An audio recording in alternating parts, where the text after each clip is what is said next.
Hi అండి, ఈనాడు తెలిసే విత్ మీ అంజలిలో సివిల్ సర్వీసెస్ సిరీస్ ఉంది కదా. ఈరోజు కావలి మేఘనా is with me right now, 83rd rank. She is so beautiful with knowledge. Hi మేఘనా గారు, welcome to my show. Very thank you so much. Really ఇబ్బంది పెట్టానా ఇది ఇంటర్వ్యూ కావాలి అని? చాలా సంతోషంగా ఉందండి నిజంగా. ఇలాంటి అమ్మాయిలు, యంగ్ అండ్ అన్స్టిక్ అమ్మాయిలు సివిల్ సర్వీసెస్ అచీవ్ చేస్తే నిజంగా నేనే అచీవ్ చేసినంత సంతోషం పడిపోతూ ఉంటాను నేను. కంగ్రాచులేషన్స్ అండి. Thank you. యాక్చువల్గా మేము కూడా మేడంని చాలామంది ఆఫీసర్స్ని చూస్తాం కదా, we always use to feel that మేము కూడా అలా అవ్వాలని. So it's a good day that we are also doing something. మా నాన్న ఎప్పుడు అనేవాళ్ళు అలా ఉండాలి, అలా చేయాలి అని. So I'm happy that he is seeing me like that and he'll see me in future. True. Like that officers. మీరు సివిల్ సర్వెంట్ అవ్వడానికి నాన్నగారి ప్రోద్బలం చాలా ఉంది. ఆయన ఇచ్చిన ఎంకరేజ్మెంట్ వల్లే మీరు ఇటువైపు వచ్చారని అంటారు, నిజమేనండి?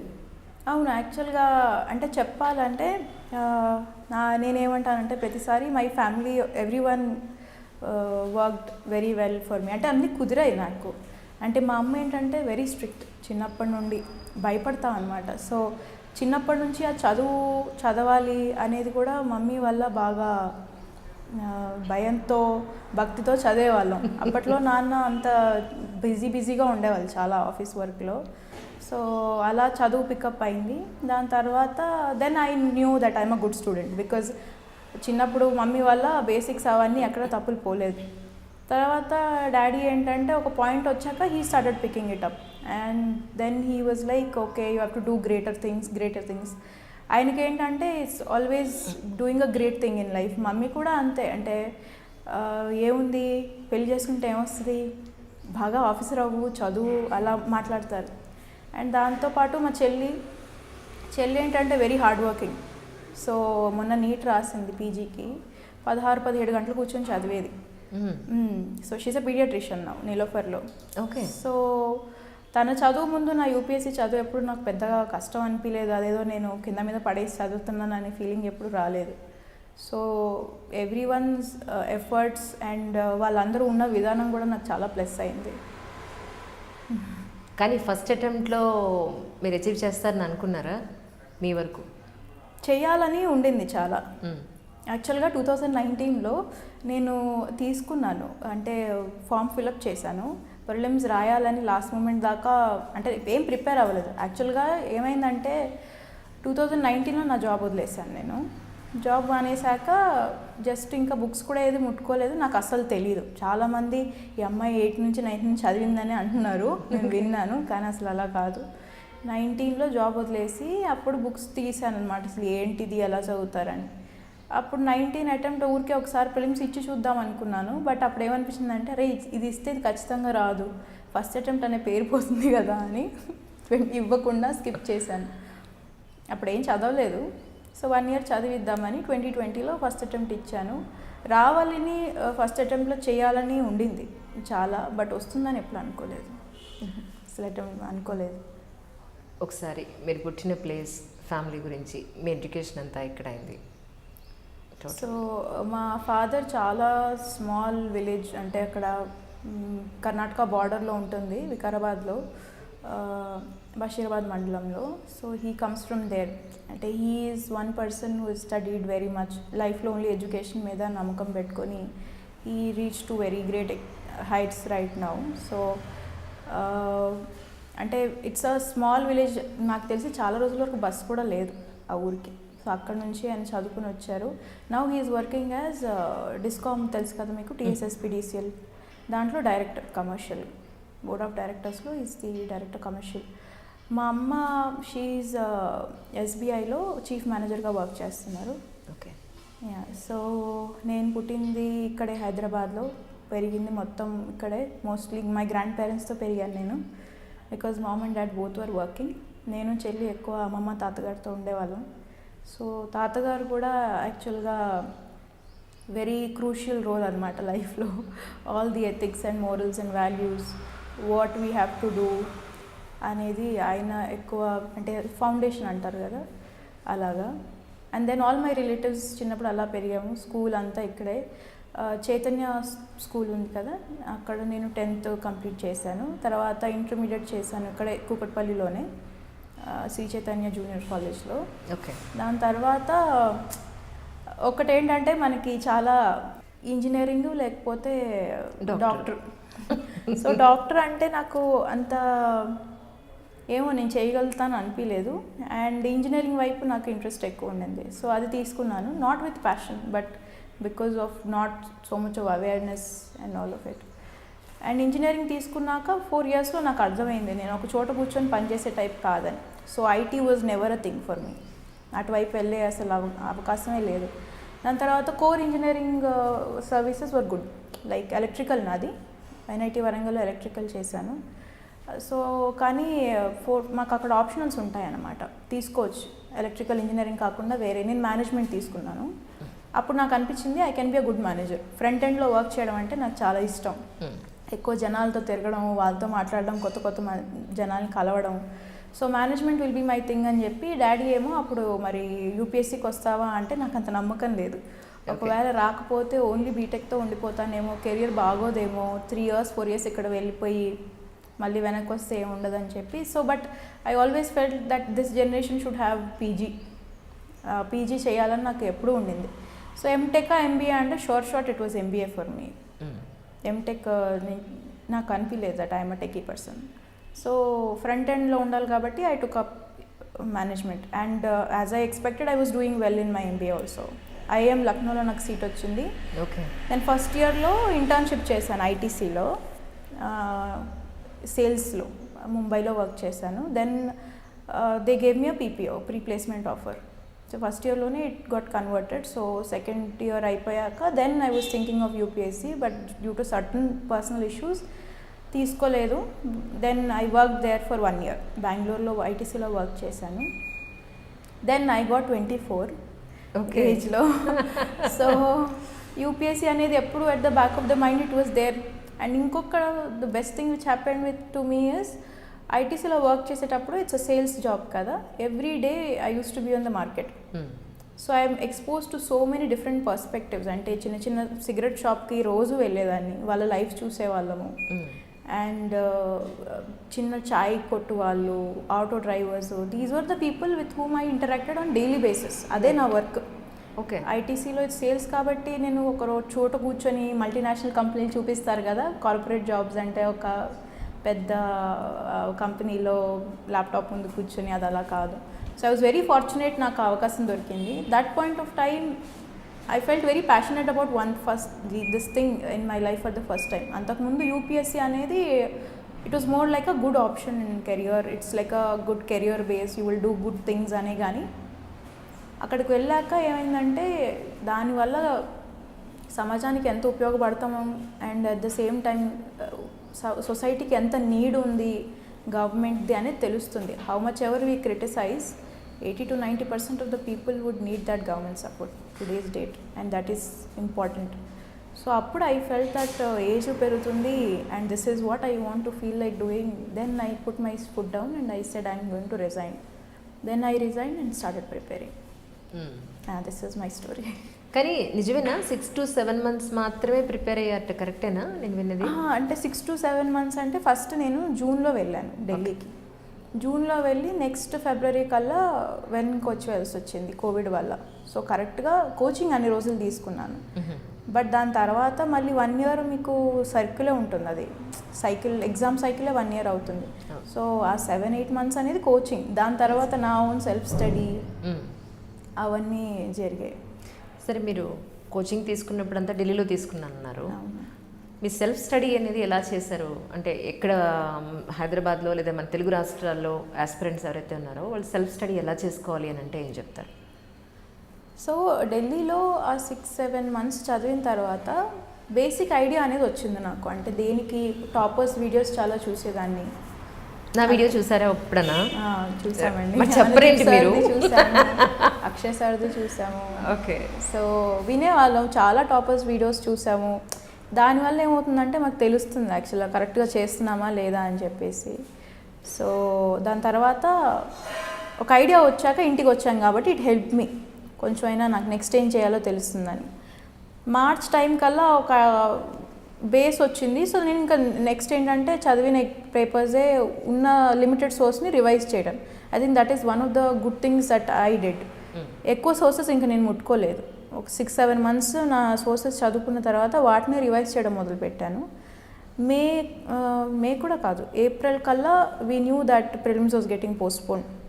సో అప్పుడు నా ప్లానింగ్ అనేది స్టార్ట్ చేశాను. ఎలా ప్లాన్ చేసుకోవాలి next 1 year, because exam cycle 1 year ఉంటుంది కాబట్టి.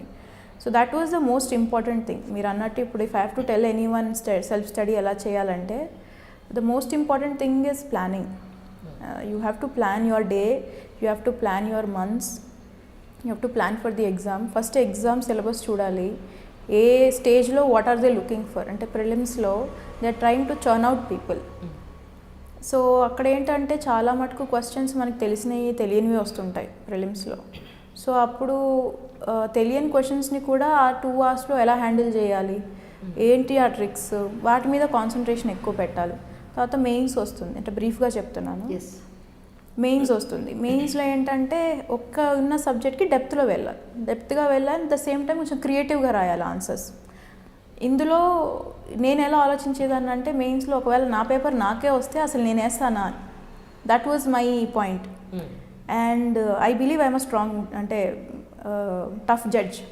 సో నాకు నా ఆన్సర్స్ నచ్చేంత వరకు నేను దాంట్లో ఏదో మార్పులు చేస్తూనే ఉండదండి. ఫ్యాక్ట్స్ రాయడం కానీ, ఫ్లో చార్ట్స్ వేయడం కానీ. సో అది ఎలా చేయాలి అది కూడా మనం ప్లానింగ్ చేసుకోవాలి. దాని తర్వాత ఇంటర్వ్యూ ప్రాసెస్ లాస్ట్లో ఉంటుంది. సో నాకు ఎప్పుడైతే తెలిసిందో ప్రిలిమ్స్ ఇలా పోస్ట్పోన్ అవుతుందని, ఐ క్లియర్లీ న్యూ నా మెయిన్స్ నాకు తెలియదు ఎలా రాయాలో. సో 4 months కోవిడ్ వల్ల మాకు దొరికింది. 4 monthsలో 3 months నేను ఎక్స్క్లూజివ్గా మెయిన్స్కి ఇచ్చాను నా ఆన్సర్ రైటింగ్ ప్రాక్టీస్కి. I think that made the whole difference. And Covid లేకపోతే మరి అయ్యేది కాదు. కానీ ఆన్సర్ రైటింగ్ పాయింట్ ఆఫ్ వ్యూలో మీ ఉద్దేశ ప్రకారం ఎలా రాస్తే ఎక్కువ మంచి స్కోరింగ్ ఉండే అవకాశం ఉంది? ఒక్కటి ఏంటంటే పేపర్లో అన్నీ రాయాలండి. క్వశ్చన్స్ 20కి 20 questions డెఫినెట్గా రాయాలి. చాలాసార్లు 18 questions రాసి 2 వదిలేసిన 18 బాగా రాస్తే సరిపోతుందనే ఫీలింగ్, అంటే అది టాక్ అనమాట. ఢిల్లీలో నేను చాలాసార్లు విన్నాను. I don't think that works, because ఆ 18 questions మనం బాగా రాసాం అనుకుంటాం, కానీ మరి నిజంగా వాళ్ళకి నచ్చిందో లేదో నాకు తెలీదు. సో ఫస్ట్ 20కి 20 రాయాలి. దాని తర్వాత నేను 20 mark క్వశ్చన్స్లో మనకి క్రియేటివ్గా రాయడానికి స్కోప్ ఎక్కువ ఉంటుంది. 15 markersలో సారీ. సో ఫస్ట్ 15 markersతో స్టార్ట్ చేసేదాన్ని. స్టార్ట్ చేసి నేను పెట్టగలిగినన్ని డయాగ్రామ్స్ కానీ, ఫ్లో చార్ట్స్ కానీ I use to put in the answers. And ఆన్సర్ని వాళ్ళు అడిగిన క్వశ్చన్స్లో భాగాలు ఉంటాయి. ఒకటే జస్ట్ 1 lineలో అడగరు. ఇది ఏంటి, అనాలిసిస్ ఏంటి, దీంట్లో ప్రాబ్లమ్స్ ఏంటి, సొల్యూషన్స్ ఏంటి అన్నట్టు 3-4 partsగా అడుగుతారు. ఆన్సర్ని ఎప్పుడు అలా డివైడ్ చేసేదాన్ని as per parts. And introduction ఎప్పుడు సింపుల్గా and at the same time ఏదన్నా ఒక ఇన్ఫర్మేటివ్ పాయింట్ ఇచ్చేలాగా 2-3 linesలో కంప్లీట్ చేసుకొని next come to those parts, exact parts. అడిగిన క్వశ్చన్కి ఆ పార్ట్స్లా డివైడ్ చేసుకుని every paragraph I use to make sure that I'm answering that particular భాగం అంటారు కదా, అది చేసుకుని ఇంకా లాస్ట్లో ఏమన్నా నా క్రియేటివ్గా నేను రాసాను అనిపిస్తే ఏదన్నా స్మాల్ ఎగ్జాంపుల్ కానీ అవన్నీ బాక్స్ చేసేదాన్ని. సో దట్ ఇన్విజిలేటర్ కనిపించేటట్టు, ఎవాల్యుయేటర్ కనిపించేటట్టు అవి రాసేసుకున్నాక ఇంక 10 markersకి వచ్చేదాన్ని. 10 markersకి వచ్చినప్పుడు నేను అంత క్రియేటివ్ వాటి మీద పెద్దగా ఫోకస్ పెట్టేదాన్ని కాదు. బట్ 10 markersతో ఎప్పుడు ఏం ప్రాబ్లం అవుతుందంటే ఒకసారి 15 రాసాక 10 markersకి వచ్చే టైం సరిపోదు. సో బాగా మ్యాప్స్ అవి వేసేదాన్ని. సో దట్ నాకు కంటెంట్ ఇదైపోతుందని, కంటెంట్ తక్కువ రాస్తూ డయాగ్రామ్స్ ఎక్కువ రాస్తూ అలాగా. అండ్ పాయింటర్స్ బేసిస్లో రాసేసేదాన్ని. అంటే పేపర్ ఓపెన్ చేసినప్పుడు ఫస్ట్ 10 markers కనిపిస్తాయి కాబట్టి ఫస్ట్ 3-4 10 markers అయితే బాగా రాసేదాన్ని ఖచ్చితంగా. దాని తర్వాత మిగిలిన 15 markers అన్నీ బాగా రాసేదాన్ని. కానీ ఆ 5 to 10 ఉంటాయి, ఫస్ట్ 5 బాగా రాస్తాను, 5 to 10లో ఎక్కువ పాయింటర్ బేసిస్లో అండ్ మ్యాప్స్ రాసేసి మ్యాప్స్ గీసేసి I use to make sure that I complete the paper. And వాడు అడిగిన దానికి కనీసం ఆన్సర్ చేసామనేది. ప్రిలిమ్స్లో మైనస్ మార్కింగ్ ఉందండి ఇప్పుడు, ముందు అనేవాళ్ళు, ఇప్పుడు ఉందా? ఉంది. నెగిటివ్ మార్క్ మెయిన్స్లో కూడా ఉంది. నెగిటివ్ మార్క్ మెయిన్స్లో లేదు. జనరల్గా ఇన్ కేస్ మెయిన్స్లో కనుక మనకి రాని క్వశ్చన్ ఏదైనా ఉంటే ఖచ్చితంగా అటెంప్ట్ చేయాలనుకున్నప్పుడు దాన్ని ఎలా మనం ప్రజెంట్ చేస్తే బెటర్ అని అంటారు? మెయిన్స్లో మనకి సిలబస్ ఇస్తారు. ఓకే. సిలబస్లో మనం ప్రతి సిలబస్ వర్డ్ మీద కంటెంట్ ప్రిపేర్ చేసుకోవడం బెటర్. నేను 3 months చెప్పాను కదా కోవిడ్ టైంలో నాకు టైం దొరికిందని. సో ఆ 3 monthsలో నేను చేసిన పని ఇదే. ఖచ్చితంగా నా సిలబస్ షీట్ తీసుకొని ఎవ్రీ వర్డ్ మీద నాకు కంటెంట్ ఉందా, కంటెంట్ అంటే అసలు సపోజ్ ఉమెన్స్ ఇష్యూ అనుకోండి, లేకపోతే ఎస్హెచ్జీస్ కానీ ఎడ్యుకేషన్ కానీ, ఉమెన్స్ అంటే వెంటనే ఉమెన్కి ఏమేమి ప్రాబ్లమ్స్ ఉన్నాయి ఈ ఇన్ టుడేస్ వరల్డ్, దాని మీద నాకు స్టాటిస్టిక్స్ ఉన్నాయా, ఫ్యాక్ట్స్ ఉన్నాయా నేను కోట్ చేయడానికి, అండ్ ఏమన్నా ఇష్యూస్ ఉంటే దానికి సొల్యూషన్స్ ఏంటి, స్టాండర్డ్ సొల్యూషన్స్ కొన్ని ఉంటాయి, కొన్ని మన ఓన్ క్రియేటివ్గా కూడా మనం థింక్ చేసి సొల్యూషన్స్ ఇవ్వచ్చు. అవి న్యూస్ పేపర్స్ నుంచి కొన్ని ఇన్స్పిరేషన్ అయినా ఏవైనా అవి కొన్ని ఎగ్జాంపుల్స్ పెట్టుకునేదాన్ని. అండ్ ఇంకేమైనా women leaders, everything related to women పెట్టుకుంటా అనమాట. ఇంకా అలా మీరు నోట్స్ ప్రిపేర్ చేసుకున్నప్పుడు అవుట్ ఆఫ్ ద బాక్స్ అని లేకపోతే అవుట్ ఆఫ్ ద సిలబస్ అని మెయిన్స్లో పెద్దగా క్వశ్చన్స్ ఏం రావు. ఓకే. మీకు ఖచ్చితంగా ఎక్కడో ఒక చోట పెద్ద క్వశ్చన్లో ఏదో ఒక వర్డ్ తెలిసే ఉంటుంది. So we can write it. అంటే నాకు తెలిసి అలా అవ్వదు మెయిన్స్లో. మేబీ ఎథిక్స్లో అవుతుండొచ్చు. ఎథిక్స్లో అయినప్పుడు కూడా నాకు ఏదో ఒకటి తెలిసిన రాసేదాన్ని, వదిలిపెట్టలేదు ఎప్పుడు. ఆప్షనల్స్ విషయంలో కూడా మీరు చాలా క్లియర్గా, ఒక బలత మ్యామ్ దాంట్లో వీడియోలో నేను చూసాను చాలా క్లియర్గా. సో ఆప్షనల్స్ పాయింట్ ఆఫ్ వ్యూలో, ఎందుకంటే ఐ డ్రీమ్ వ్యూవర్స్ కూడా చాలా చూస్తూ ఉంటారు ఏం చెప్తున్నారు. ఒకసారి మీ బుక్ లిస్ట్ కానీ at the same time optionals తీసుకునే వాళ్ళ గురించి ఏమైనా ఒకసారి మీ అడ్వైజ్ అని చెప్తారు. సో ఆప్షన్ అంటే it has to be the most, అంటే జిఎస్కి ఆప్షనల్కి తేడా ఏంటంటే మీరు జిఎస్లో చాలా వాళ్ళు మన నుంచి ఎక్స్పెక్ట్ చేసేది కూడా ఒక బేసిక్ లెవెల్ ఆఫ్ అండర్స్టాండింగ్. అడిగిన క్వశ్చన్కి కొంచెం స్టాండర్డ్గా రాసి కంక్లూడ్ చేసేస్తే చాలు. ఇప్పుడు ఆప్షనల్కి వస్తే they will expect some pro level. మీరు ఆప్షనల్ అంటే బేసిక్గా I'm good in the subject అని మనమే చూస్ చేసుకొని వాళ్ళకి ఇస్తున్నాం కాబట్టి you have to be very thorough with the subject. So ఏదన్నా మీ గ్రాడ్యుయేషన్ సబ్జెక్ట్ మ్యాచ్ అయితే it's good that we take it. But నాకేంటంటే గ్రాడ్యుయేషన్ సబ్జెక్ట్ కొన్ని రోజులు అయిపోయింది and electrical engineering is tough to pick it again. నేను తీసుకోలేకపోయాను. Management అనేది నేను మేజర్స్ చేశాను మార్కెటింగ్లో అండ్ హెచ్ఆర్లో. But management as a subject optional యూపీఎస్సీలో అన్నీ కవర్ అయి ఉంటాయి, హెచ్ఆర్, ఫినాన్స్ అన్నీ. సో అందుకని అది తీసుకోలేదు. సో మళ్ళీ నేను ఆప్షనల్ తీసుకోవడానికి వచ్చినప్పుడు ఇంకా ద యూజువల్ సబ్జెక్ట్స్ మిగిలాయి అనమాట. మళ్ళీ ఆర్ట్స్కి రావాల్సి వచ్చింది బికాజ్ నేను చేసిన గ్రాడ్యుయేషన్ అండర్ గ్రాడ్యుయేషన్ సబ్జెక్ట్స్ నాకు కరెక్ట్ అనిపించలేదు తీసుకోవడం. సో అప్పుడు సోషాలజీ తీసుకుంటే సోషాలజీ అనేది యాక్చువల్గా I felt it was very close to my heart. అంటే చిన్నప్పటి నుంచి ఏదో ఒక రకంగా మనం సొసైటీలో పెరిగిన వాళ్ళమే చూస్తూ ఉంటాం. లైక్ నేను చెప్పినట్టు ఐటీసీలో కూడా నాకు చాలా ఎక్స్పోజర్ ఉండింది. మొత్తం ముంబై సిటీ, బెంగళూరు సిటీ తిరిగేవాళ్ళం. అప్పుడు చాలాసార్లు చాలా విషయాలు కొన్ని తప్పనిపిస్తాయి. అరే వీళ్ళకి ఎంత కష్టం అవుతుందే, ఏం చేయలేకపోతున్నామనో, లేకపోతే ఎందుకు కొంతమంది some strata of the society is suffering are some strata of the society is అలా కానీ, లేకపోతే ఉమెన్కి వచ్చే కష్టాలు కానీ.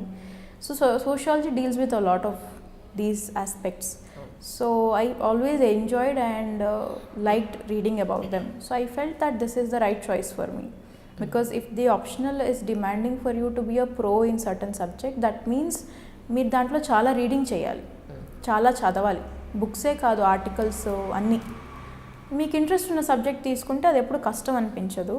సో అందుకని నేను సోషాలజీ తీసుకున్నాను, నాకు ఇష్టం కాబట్టి. అప్పుడు నెక్స్ట్ ఏంటంటే స్టెప్ ఏంటి, కోచింగ్ తీసుకోవాలా లేకపోతే సెల్ఫ్ స్టడీ చేయాలా, ఎలా బుక్స్ తీసుకోవాలి. సోషాలజీ అంటే నేను science student all my life. I did engineering, then management కూడా, మార్కెటింగ్, అవి more of quant person. So ఇది ఆర్ట్స్ కదా, ఒకేసారి ఆర్ట్స్కి చదవాలంటే నాకు కోచింగ్ తీసుకోవడం ఇంపార్టెంట్ అనిపించింది. సో ఉపేంద్ర సార్ అని ఉంటారు ఢిల్లీలో, ఆయన దగ్గర కోచింగ్ తీసుకున్నాను. కోచింగ్ తీసుకున్నాక ఒక అండర్స్టాండింగ్ వచ్చింది, ఇప్పుడు ఎగ్జామ్కి ఎలా చదవాలి, అంటే సోషాలజీ అనేది ఏంటి యాజ్ అ సబ్జెక్ట్ అని, first paper, second paper. Then నా కోచింగ్ ఇన్స్టిట్యూట్లోనే జనాలు మాట్లాడేది అవి వింటాం కదా, సార్ ఫస్ట్ పేపర్ ఎంత కవర్ చేస్తారు, సెకండ్ పేపర్ ఎంత కవర్ చేస్తారు, రెఫరెన్స్ మెటీరియల్ ఏంటి, ఆయనే చెప్పారు చాలా రెఫరెన్స్ బుక్స్. సో సోషియాలజీకి ఫస్ట్ కోచింగ్ అయిపోయాక నా బేసిక్ రీడింగ్, నేను కోచింగ్ మెటీరియల్ ఆయన చెప్పిన క్లాస్ నోట్స్ చదివాము. ఆయన ఇచ్చిన రెఫరెన్స్ మెటీరియల్స్ చదివాము. చదివిన తర్వాత కొన్ని బుక్స్ ఉంటాయి, ఇప్పుడు మీరు చెప్పాలంటే హార్లంబోస్ అని బ్లూ బుక్ ఉంటుంది, అది నేను రిఫర్ చేశాను. రిట్జర్ అని ఇంకో బుక్ ఉంటుంది, జార్జ్ రిట్జర్ అని, దాంట్లో థింకర్స్ పార్ట్ మొత్తం నేను చదివాను. దాని తర్వాత ఈపీడబ్ల్యూ ఉంటుంది, ఎకనామిక్ అండ్ పొలిటికల్ వీక్లీ అంటారు, దాంట్లో ఆర్టికల్స్ వస్తాయి. దాని సబ్స్క్రిప్షన్ ఏదన్నా లేకపోతే ఎవరైనా ఫ్రెండ్స్ షేర్ చేసుకుంటే కూడా నైస్ థింకింగ్ థాట్స్ అనమాట. ఇవన్నీ థింకింగ్ పాయింట్స్ మనకి దొరుకుతాయి. అంటే sociology is a subject like that. Okay. So నేను ఎంజాయ్ చేసేదాన్ని అది చదవడము అవి. సో ఇలాంటి బుక్స్, ఇగ్నూ మెటీరియల్స్ ఉంటాయి. ఏవేవైతే నా సిలబస్ షీట్లో మ్యాచ్ అవుతున్నాయి అనిపించిందో ఆ మెటీరియల్ ఇగ్నూ నుంచి తీసి చదివేదాన్ని సోషాలజీకి. అండ్ దెన్ మోస్ట్లీ ఇంతే, హార్లంబోస్ బుక్, రిట్జర్ బుక్ ఒకటి, ఇగ్నూ మెటీరియల్స్, ఈపీడబ్ల్యూలో articles, then my own class notes. ఇవి ఒకసారి బేసిక్ అండర్స్టాండింగ్ అయిన తర్వాత టెస్ట్ సిరీస్ జాయిన్ అవ్వాలి. సో స్టార్టింగ్లో నేను చాలా ఇబ్బంది పడ్డాను సోషాలజీతో. నేను ఫస్ట్ ఆన్సర్స్ రాసినప్పుడు మా సార్, ఆయన ఉపేంద్ర సార్ దగ్గర తీసుకెళ్ళి చూస్తే ఈ said I'm very disappointed with you. Okay. నాకు నేను బాగానే రాసాను అనిపించింది. బట్ సార్ అన్నారు, నువ్వు ఏంటి క్లాస్లో చెప్పింది అప్పచెప్పినట్టు రాసావు, ఇదేనా రాయడం అని. So then I understood, okay ఏదో వేరుగా రాయాలి, అది ఏంటో నాకు అర్థం కాలేదు. It took me around 2-3 months ఆసిన ఆన్సర్లే రాసి కొత్తగా రాసి. ఫస్ట్ ఏంటంటే ఇంజనీరింగ్లో మేమేం చేస్తాము, ఒక ఫార్ములా తీసుకుంటాము, అది నేర్చుకొని ఇంకెక్కడెక్కడైతే ఆ ఫార్ములా అప్లై చేయొచ్చో ప్రాబ్లమ్స్ అన్నీ సాల్వ్ చేస్తాం. ఆర్ట్స్ అలా ఉండదు. అది నేర్చుకోవడానికి నాకు చాలా రోజులు పట్టింది. అది సైన్స్కి ఆర్ట్స్కి డిఫరెన్స్. సైన్స్లో ఈదర్ దెర్ ఇస్ 1 or 0 అయిపోయింది. అయితే మీరు ఒక స్టేట్మెంట్కి ఎస్ అంటారు, నో అంటారు. ఆర్ట్స్లో ఏంటంటే క్రిటికల్ అనాలిసిస్ అంటారు కదా, మీరు ఎస్ అంటారు, తర్వాత దానికే మీరే క్రిటిసిజం రాస్తారు, దాన్ని నో అంటారు, మళ్ళీ లాస్ట్కి ఇవన్నీ ఉన్నా సరే yes is the correct point అని మళ్ళీ ఎస్ ప్రూవ్ చేయాలి. తిప్పి రాయాలన్నమాట. తిప్పి రాసిన ఫ్లో ఉండాలి. కొంచెం దాని ఆన్సర్ రైటింగ్ అనేది డిఫరెంట్గా ఉంటుంది. సో అది నేర్చుకోవడానికి నాకు 3-4 months పట్టింది. ఒక్కసారి అది వచ్చాక then they was no looking back. But దానికోసం మటుకు రాయడమే, రాసి మీకు ఎవరన్నా తెలిసిన వాళ్ళు ఉంటే కానీ వాళ్ళకి చూయించి and keep on evaluating yourself. Like I was telling you right, I was judging my own answers. Sir అలా అన్నప్పుడు నాకు అర్థం కాలేదు ఎందుకన్నారు. తర్వాత టాపర్స్ ఆన్సర్స్ దొరుకుతాయి మనకి నెట్లో, ఆ టాపర్స్ ఆన్సర్స్ తీసుకొని ఎవాల్యుయేట్ చేసేదాన్ని, నా ఆన్సర్స్కి వాళ్ళ ఆన్సర్స్కి ఏంటి తేడా అని. అప్పుడు అనిపించింది నాది చాలా బిగినర్ లెవెల్లో ఉన్నాయని. They use to do analysis on the paper, నేనేమో క్లాస్లో చెప్పింది రాశాను. రెండింటికి తేడా ఉంటుంది. ఎవరైనా చెప్పింది రాయడము, మనం సొంతంగా ఆలోచించి రాయడం అనేది డిఫరెంట్. అది పేపర్లో ఎవాల్యుయేటర్కి తెలిసిపోతుంది మనం మైండ్ పెట్టి రాసామా లేదా, అది ఇంపార్టెంట్. అది ఆన్ ద ఫుట్ ఆ రోజు 3 hours ఆ క్వశ్చన్స్ మీద మీరు ఆలోచించి మీ మైండ్ కొంచెం పెట్టి దాంట్లో ఏదన్నా క్రియేటివ్గా రాసి at the same time static part కూడా రాసి అది రాయాలి సోషియాలజీలో. సో దానికి టైం పడుతుంది. We have to do a lot of answer practice for it. ఎన్ని అవర్స్ మీరు ప్రాక్టీస్ చేస్తారంటే ఏం చెప్తారు ఆన్సర్ రైటింగ్కి? ఆన్సర్ రైటింగ్ జిఎస్కి అయితే అరౌండ్ 35 tests రాసి ఉంటాను మొత్తం. అండ్ సోషియాలజీకి నేను చాలా, అంటే టెస్ట్ పరంగా కాదు, ఎవ్రీడే నేను 1-2 questions తీసుకొని ప్రీవియస్ ఇయర్ పేపర్స్ క్వశ్చన్స్ తీసుకొని ప్రాక్టీస్ చేసి రాసి టాపర్స్ ఆన్సర్స్తో కంపేర్ చేసి చూసేదాన్ని. అంటే వాళ్ళ ఆన్సర్స్తో నాకు ఏమన్నా పొంతన ఉందా అని. అది కంపారబుల్ అనిపించేంత వరకు you have to keep practising it. చెయ్యి బాగా నొప్పి పుట్టేస్తుందంట. అయ్యో చాలా. అవునా? చాలా. ఏం చేస్తారు? ఇదంతా ఈ నర నొప్పి వస్తుంది. Oh my God. So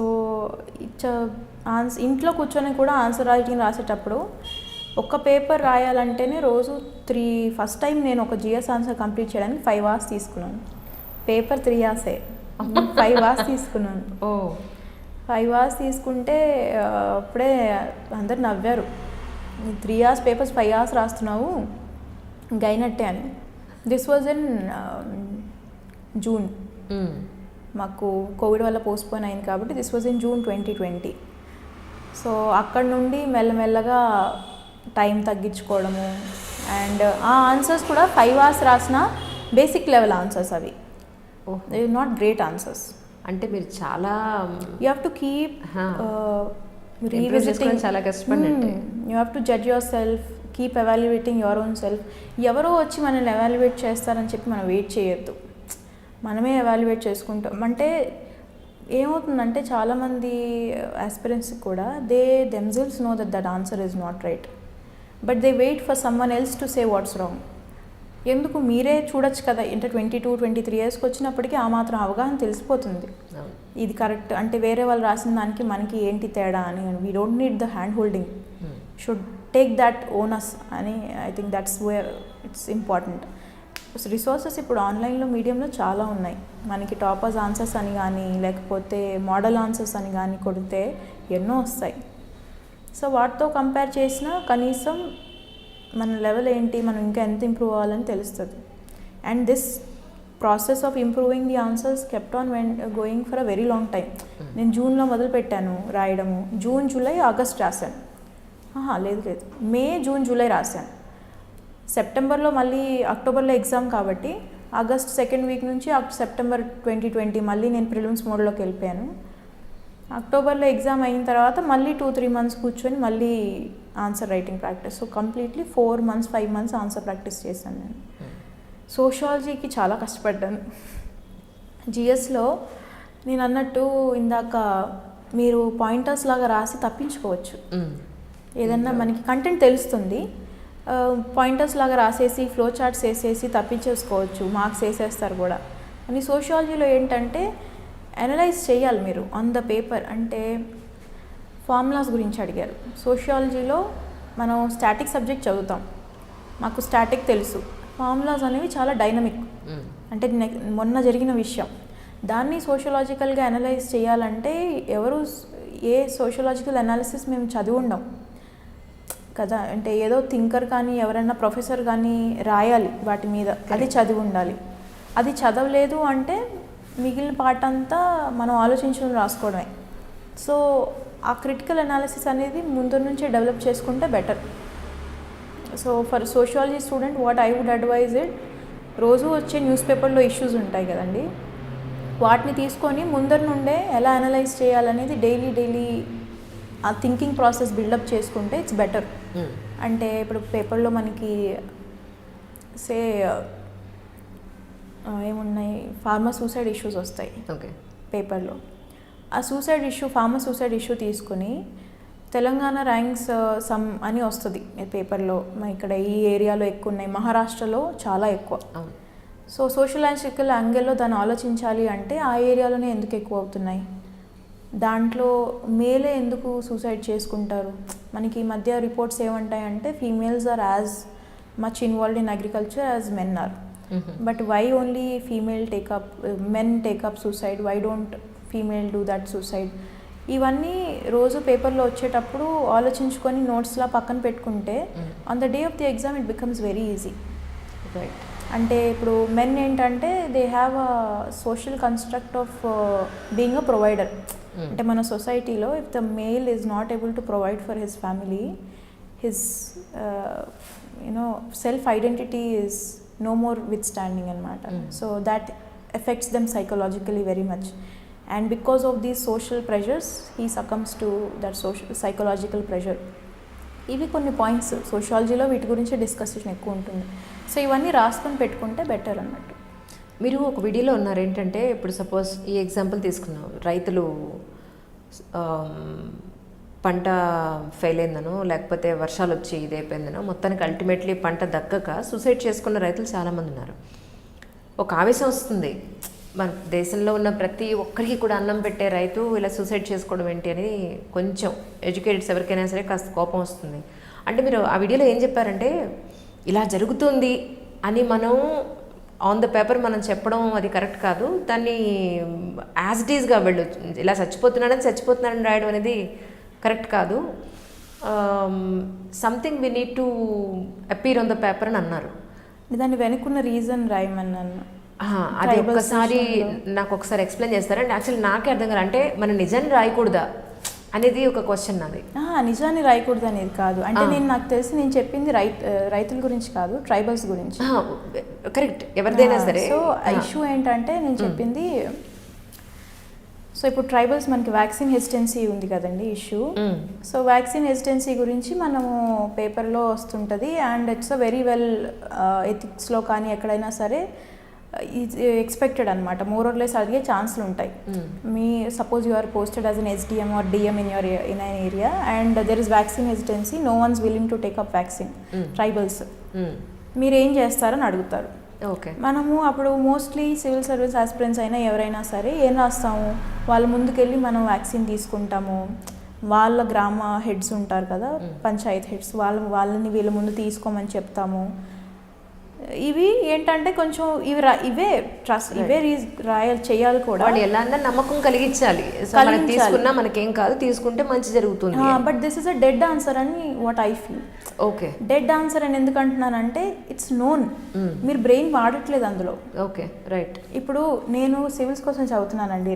daily I'm reading newspaper, daily I'm trying to understand things and I'm wanting to be a person who wants to go and serve on that platform కదా. ఇప్పుడు నేను ఎవరినన్నా అడిగాను, మిమ్మల్ని అయినా అడిగాను, మీరు అదే ఆన్సర్ ఇస్తారు. అవును, అది how is it sowing my calibre? అంటే నన్ను తీసుకోండి మీరు UPSC కానీ ఎలా నేను చెప్తున్నాను, మిమ్మల్ని కూడా చెట్టచ్చు కదా మీరు అదే ఆన్సర్ ఇస్తేను. సో అది డెడ్ ఆన్సర్ అని నా ఫీలింగ్స్. డిఫరెంట్ అని కాదు, యాక్చువల్గా అసలు ప్రాబ్లం ఏంటి మీరు తెలుసుకోండి. ప్రాబ్లం తెలుసుకొని దానికి సొల్యూషన్ ఇవ్వండి. ఇలా డెడ్ ఆన్సర్స్ ఇస్తే ఇట్స్ అ వెరీ పైన ఇచ్చినట్టు అని నేను నా ఉద్దేశం. అంటే రైతుల గురించి కూడా మీరు చెప్పినట్టు వాళ్ళ క్రాప్ ఫెయిల్యూర్ అవుతుంది కరెక్టే, బట్ మీరు అదొకటే చెప్తే అది డెడ్ ఆన్సర్ అనమాట. దాని వెనకాల ప్రాసెస్ ఏంటి, వాళ్ళు ఎందుకు నమ్మటం లేదు, అవి ఇంపార్టెంట్. సో ఇది ఆర్టికల్ యాక్చువల్లీ పేపర్లో వచ్చింది. సో వాళ్ళు ఇలాగే చేశారు వ్యాక్సిన్కి, వాళ్ళ ముందు వ్యాక్సిన్లు వేసుకుని అయినా ట్రైబల్స్ వ్యాక్సిన్ వేసుకోవట్లేదు. సో రీసెర్చ్ చేశారు, అంటే వెళ్ళి ట్రైబల్స్తో మాట్లాడడం ఎందుకు ఏమైంది. అప్పుడు వాళ్ళు ఏమన్నారంటే, మేము వ్యాక్సిన్ వేసుకుంటాం, మీ మీద మాకు నమ్మకం ఉంది, కానీ మాకు ఏదన్నా అయితే మాకు యాక్సెస్ లేదు. మీకున్నట్టు హాస్పిటల్స్ లేవు, మీకున్నట్టు 10 మంది వచ్చి అడిగే వాళ్ళు లేరు, సోషల్ మీడియా లేదు, వెంటనే పోస్ట్ చేసుకొని వాట్సాప్ చేసుకోవడానికి నాలెడ్జ్ లేదు. సో మాకేంటి అని. సో అప్పుడు మనకి తెలిసింది ఏంటంటే వాళ్ళకి కావాల్సింది ఆ నమ్మకం.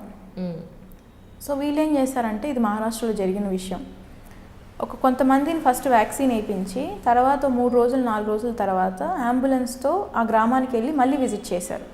అంటే వ్యాక్సిన్ వేసుకున్న వాళ్ళు 3-4 రోజుల తర్వాత బాగున్నారా అని. అప్పుడు గ్రామంలో అందరికీ ఏమనిపిస్తుంది, సరే మేము వేసుకున్నాం వీళ్ళని నమ్మి, వీళ్ళు కానీ మమ్మల్ని కేర్ చేశారు. So that is important. ఆ ప్రాసెస్ ఏంటి, అసలు రీజన్ ఏంటి, డెడ్ ఆన్సర్స్ రాయొద్దు. అసలు కరెక్ట్గా మీరు వాళ్ళ ప్రాబ్లం ఏంటి తెలుసుకొని రాయండి. వెంటనే సింపతి చూపించేయడము, it's not getting deep into the issue, you're not going to solve the issue with it. Farmers issue అయినా ఏ ఇష్యూ అయినా సరే, అంటే ఇప్పుడు ఇందాక నేను అన్నాను కదా, sociologically you do that analysis. మెన్కి ఇట్స్ అ ప్రొవైడర్ ఇష్యూ, అందుకని వాళ్ళు సైకలాజికల్ దెబ్బతింటారనమాట. నా పిల్లలకి నేను చదువు చెప్పలేకపోతున్నాను, అది బాగా దెబ్బతీస్తుంది వాళ్ళని. సో మనము అలాంటివి ఇష్యూ, ఇప్పుడు ఎడ్యుకేషన్ మీద వాటి మీద కూడా మనం ధ్యాస పెడితే ఆ స్ట్రెస్ అంతా తగ్గుతుంది on a parent, on a male. So they will do well. ఇప్పుడు మన చాలా రిపోర్ట్స్ చూస్తే కూడా men are psychologically more at risk than women. Why does that happen? These are the reasons. So that is why. అంటే there is also another thing that women are more gregarious. So gregarious nature valla they have more venting outlets for their problems. Men are not. So as a society, if we can provide them more venting points to talk, then it becomes easier for them. So these are the points you should think and write. డెడ్గా రాస్తే నాకే వేయాలనిపించింది. ఇప్పుడు ముంబైలో మీరు చూసిన పరిస్థితులు కానీ, సామాజిక పరిస్థితులనండి, ప్రజలను మీరు చూస్తుంటారు, లేదా మన దేశ కాలమాన పరిస్థితులు చూసినప్పుడు, ఇక్కడ హైదరాబాద్ కానీ అక్కడ ముంబై కానీ ఇష్యూస్ చాలా చూస్తుంటారు, మీ మైండ్లో పడి ఉంటాయి. న్యూస్ పేపర్లో చదివినప్పుడు, మీరు ఎగ్జామ్ రాసేటప్పుడు, అనలైజ్ చేసినప్పుడు ఏమనిపిస్తుంది మీకు? మన సొసైటీ గురించి, మన దేశం గురించి, ఇక్కడున్న ప్రజలు ఎలా ఉన్నారు, వాళ్ళ పరిస్థితి ఏంటి ప్రస్తుతానికంటే ఏమనిపిస్తుంది? అంటే అన్నీ ఉన్నాయండి. అంటే ఇప్పుడు హ్యాపీనెస్ ఉంది, బాధ ఉంది. There is growth and there is need for growth also. So ఒకరోజు ఏమైందంటే యాక్చువల్గా నేను బాండ్రా వర్లీ సీలింగ్ ఉంటుంది, మీరు ఎప్పుడన్నా చూసారా? సో మిడ్ నైట్ నాకు ఫ్లైట్ ఉండింది. I had to take up a flight to Kolkata, head office ఐటీసీది. సో నైట్ టైం నేను ఆ బాండ్రా వర్లీ సీలింగ్ నుండి వెళ్ళి, నేను వర్లీలో ఉండేదాన్ని, బాండ్రా క్రాస్ చేసి ఫ్లైట్ తీసుకోవాలి. సో నేను అక్కడ నుంచి చూసినప్పుడు దూరం నుంచి చూశాను అనమాట, వర్లీ దూరం నుండి చూస్తే ఎగ్జాక్ట్గా ఇలా ఉంది. మీరు అంటే ఇప్పుడు ఇది కనిపిస్తుందో లేదో వెనకాల ఇంటర్వ్యూలో వాళ్ళకి. Okay, it was actually looking like some New York city. అవునా? నాకు ఎంత ఆశ్చర్యం వేసిందంటే, సో వీరు యాక్చువల్లీ చిన్నప్పటి నుంచి మనం చూస్తాం కదా హాలీవుడ్ మూవీస్లో వాటిలలో పెద్ద పెద్ద sky raging towers, night time అంతా జిగేల్ జిగేల్ మనీ సిటీ అంతా మెరుస్తుంటుంది, అది సీ మీద రిఫ్లెక్షన్ పడి everything's like a glow. So నేను జస్ట్ వెనక్కి తిరిగి చూసినప్పుడు ఐ సా దట్ సీన్ అనమాట. Then at that day I felt మనం ఎంత ముందుకు వచ్చాం కదా అని. This was a dream that we use to see. ఎక్కడికో వెళ్ళి ఇలాంటి ప్రదేశం చూడాలని నా ఆశ. యుఎస్ వెళ్ళినప్పుడు ఇది చూస్తాము, యూరోప్ వెళ్ళినప్పుడు ఇది చూస్తామని. But I saw it in Mumbai. So ఆ పరంగా వీ హెవ్ కమ్ అక్రాస్, మతలబ్ we have come a very long way, but there are issues also at the same time. So I feel both ways. చాలా things మనం solve చేయగలిగినవి ఉన్నాయి, already చేసినవి ఉన్నాయి. So I feel good about it and I want to be a part of that development. That's why I'm here. ITC లాంటి పెద్ద కంపెనీలో work చేశారు, ఒంటరిగా ఫ్లైట్స్లో అటు ఇటు తిరిగారు. అట్ ద సేమ్ టైం అక్కడ జాబ్ చేసేటప్పుడు మీరు బయటకు వెళ్ళడం కానీ వర్క్ చేయడానికి దానికి వెళ్ళారు.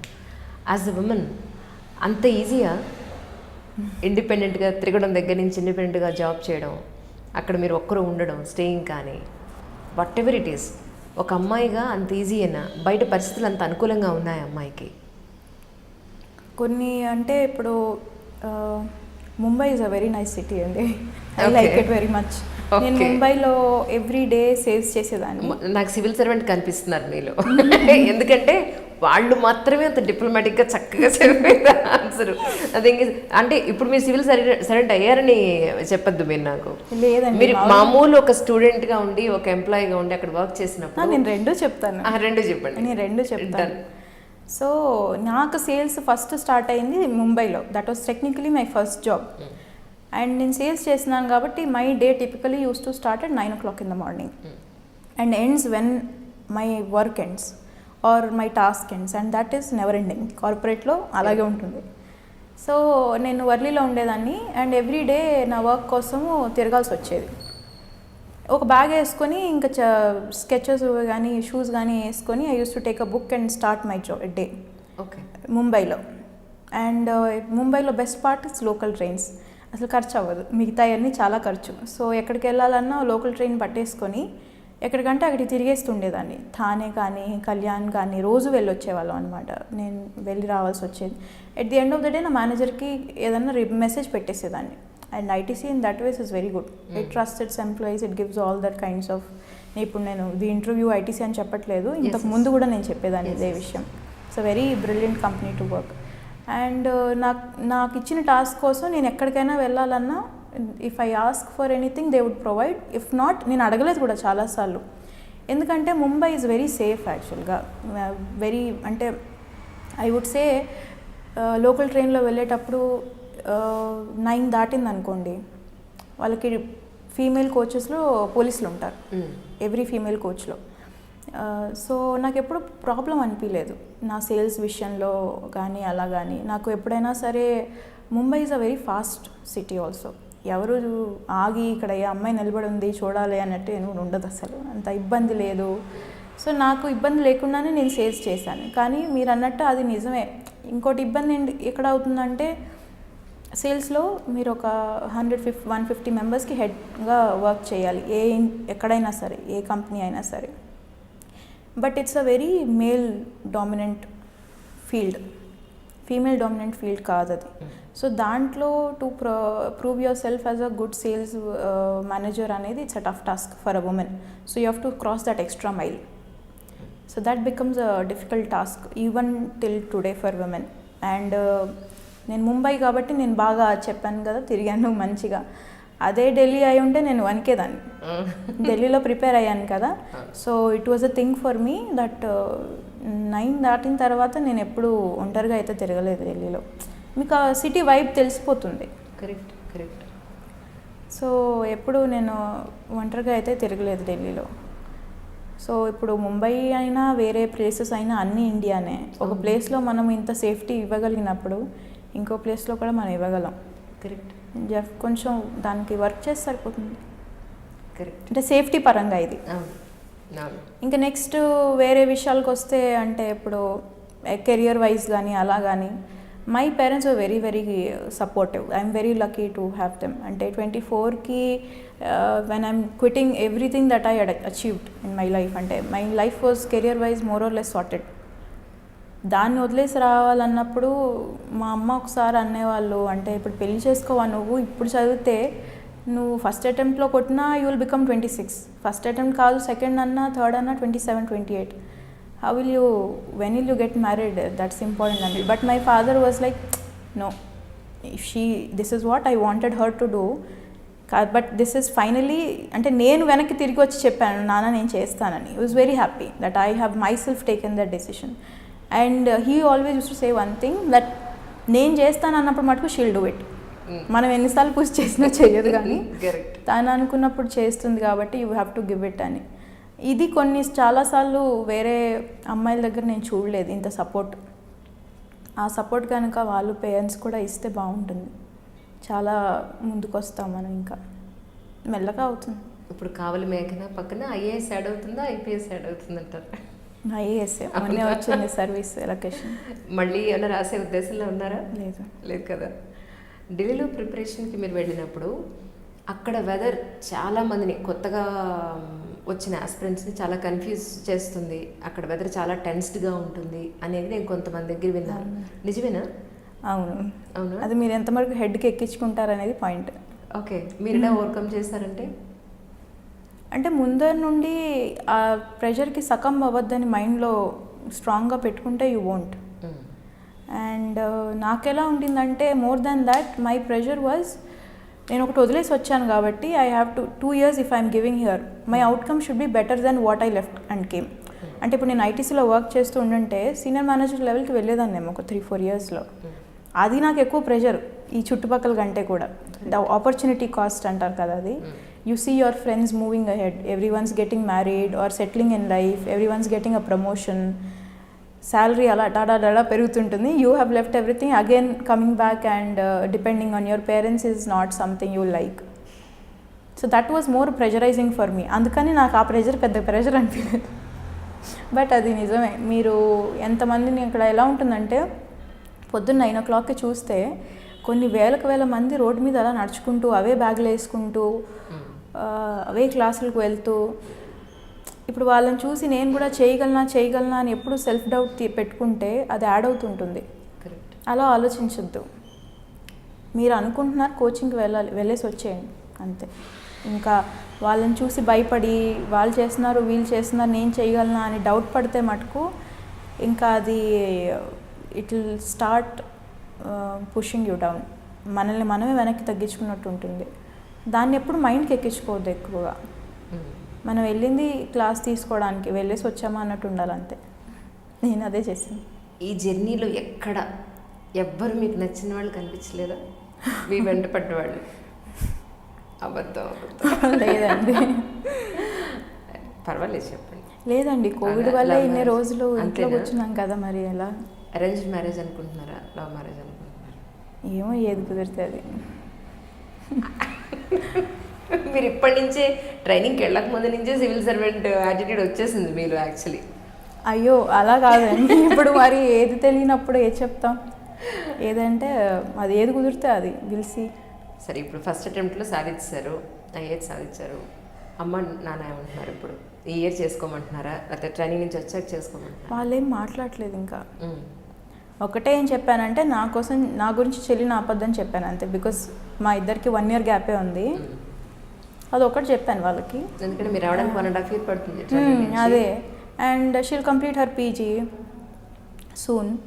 సో తనకి వస్తే చేయండి అని చెప్పాను. ఎందుకంటే మా మమ్మీకి ఇది చాలా ఎక్కువ, పెద్దది అవ్వాలి తర్వాత ఇది అవ్వాలి పెద్దది అవ్వాలి, అదొక్కటి లైట్ తీసుకోమన్నాను. ఎవరికి ఎలా కుదిరితే అలా ఫస్ట్ చేసుకుంటే అది అయిపోతుంది. Then that thing, when something comes up, we'll take it up then. Practically కూడా ఇప్పుడు మీరు ట్రైనింగ్కి వెళ్తే 1.5 year అవుతుంది లాక్ రావడానికి. అయిపోతాం అక్కడ. ఆ తర్వాత మళ్ళీ జాయిన్ అవ్వడానికి కొంత టైం పడుతుంది. ఒక ప్లేస్లో మీకు అలొకేషన్ అది దాని గురించి చూసుకోవాలంటే అట్లీస్ట్ 2 years పడుతుంది. సో ఎవరు పాయింట్అవుట్ చేయడానికి కూడా ఇట్స్ ఏమంటారు genuine reason for it. So Yes, yes. ఎవరు పాయింట్అవుట్ చేయడానికి కూడా లేదు. సరే మా కోసం చెప్పండి, అమ్మ నాన్న కూడా చూస్తారు కాబట్టి ఇంటర్వ్యూ ఎలాంటి అబ్బాయి కావాలి? పోనీ 2 years తర్వాతే అనుకుందాం. ఎలాంటి అబ్బాయి అయితే మీకు సూట్ అవుతారని మీకు అనిపిస్తుంది? ఎందుకంటే ఇంతకు ముందులాగా ఒక 20 ఏళ్ల క్రితంలాగా అమ్మాయిలు ఏదో డిగ్రీనో పీజీనో చేసేసి హౌస్ వైఫ్లా ఉండిపోవడం, most of the people, very few people బయటకు వచ్చి ఉద్యోగాలు చేయడం అనేది జరుగుతూ ఉండేది. ఇప్పుడు పర్సంటేజ్ పెరిగింది. ఆడపిల్లలు వాళ్ళ కాళ్ళ మీద వాళ్ళు నిలబడి వాళ్ళకంటూ ఒక ఇన్కమ్ సోర్స్ వెతుక్కుని yes now we're ready for the marriage అని. తర్వాత పిల్లల పాయింట్ ఆఫ్ వ్యూలో కూడా వాళ్ళు మెంటలీ ప్రిపేర్డ్గా ఉంటే కానీ ఎలాంటి స్టెప్ తీసుకొని నాలెడ్జబుల్ అమ్మాయిలు ఇప్పుడు పర్సంటేజ్ వైజ్ మనకు చాలా పెరిగింది. సో అందుకని మీకు ఎలాంటి వాడైతే మీకు కంపానియన్ సూట్ అవుతారని మీకు అనిపిస్తుంది అని అంటే ఏం చెప్తారు? ఇప్పటి వరకు పెద్దగా ఆలోచించలేదు, బట్ నాకు తెలిసి that connection is very important.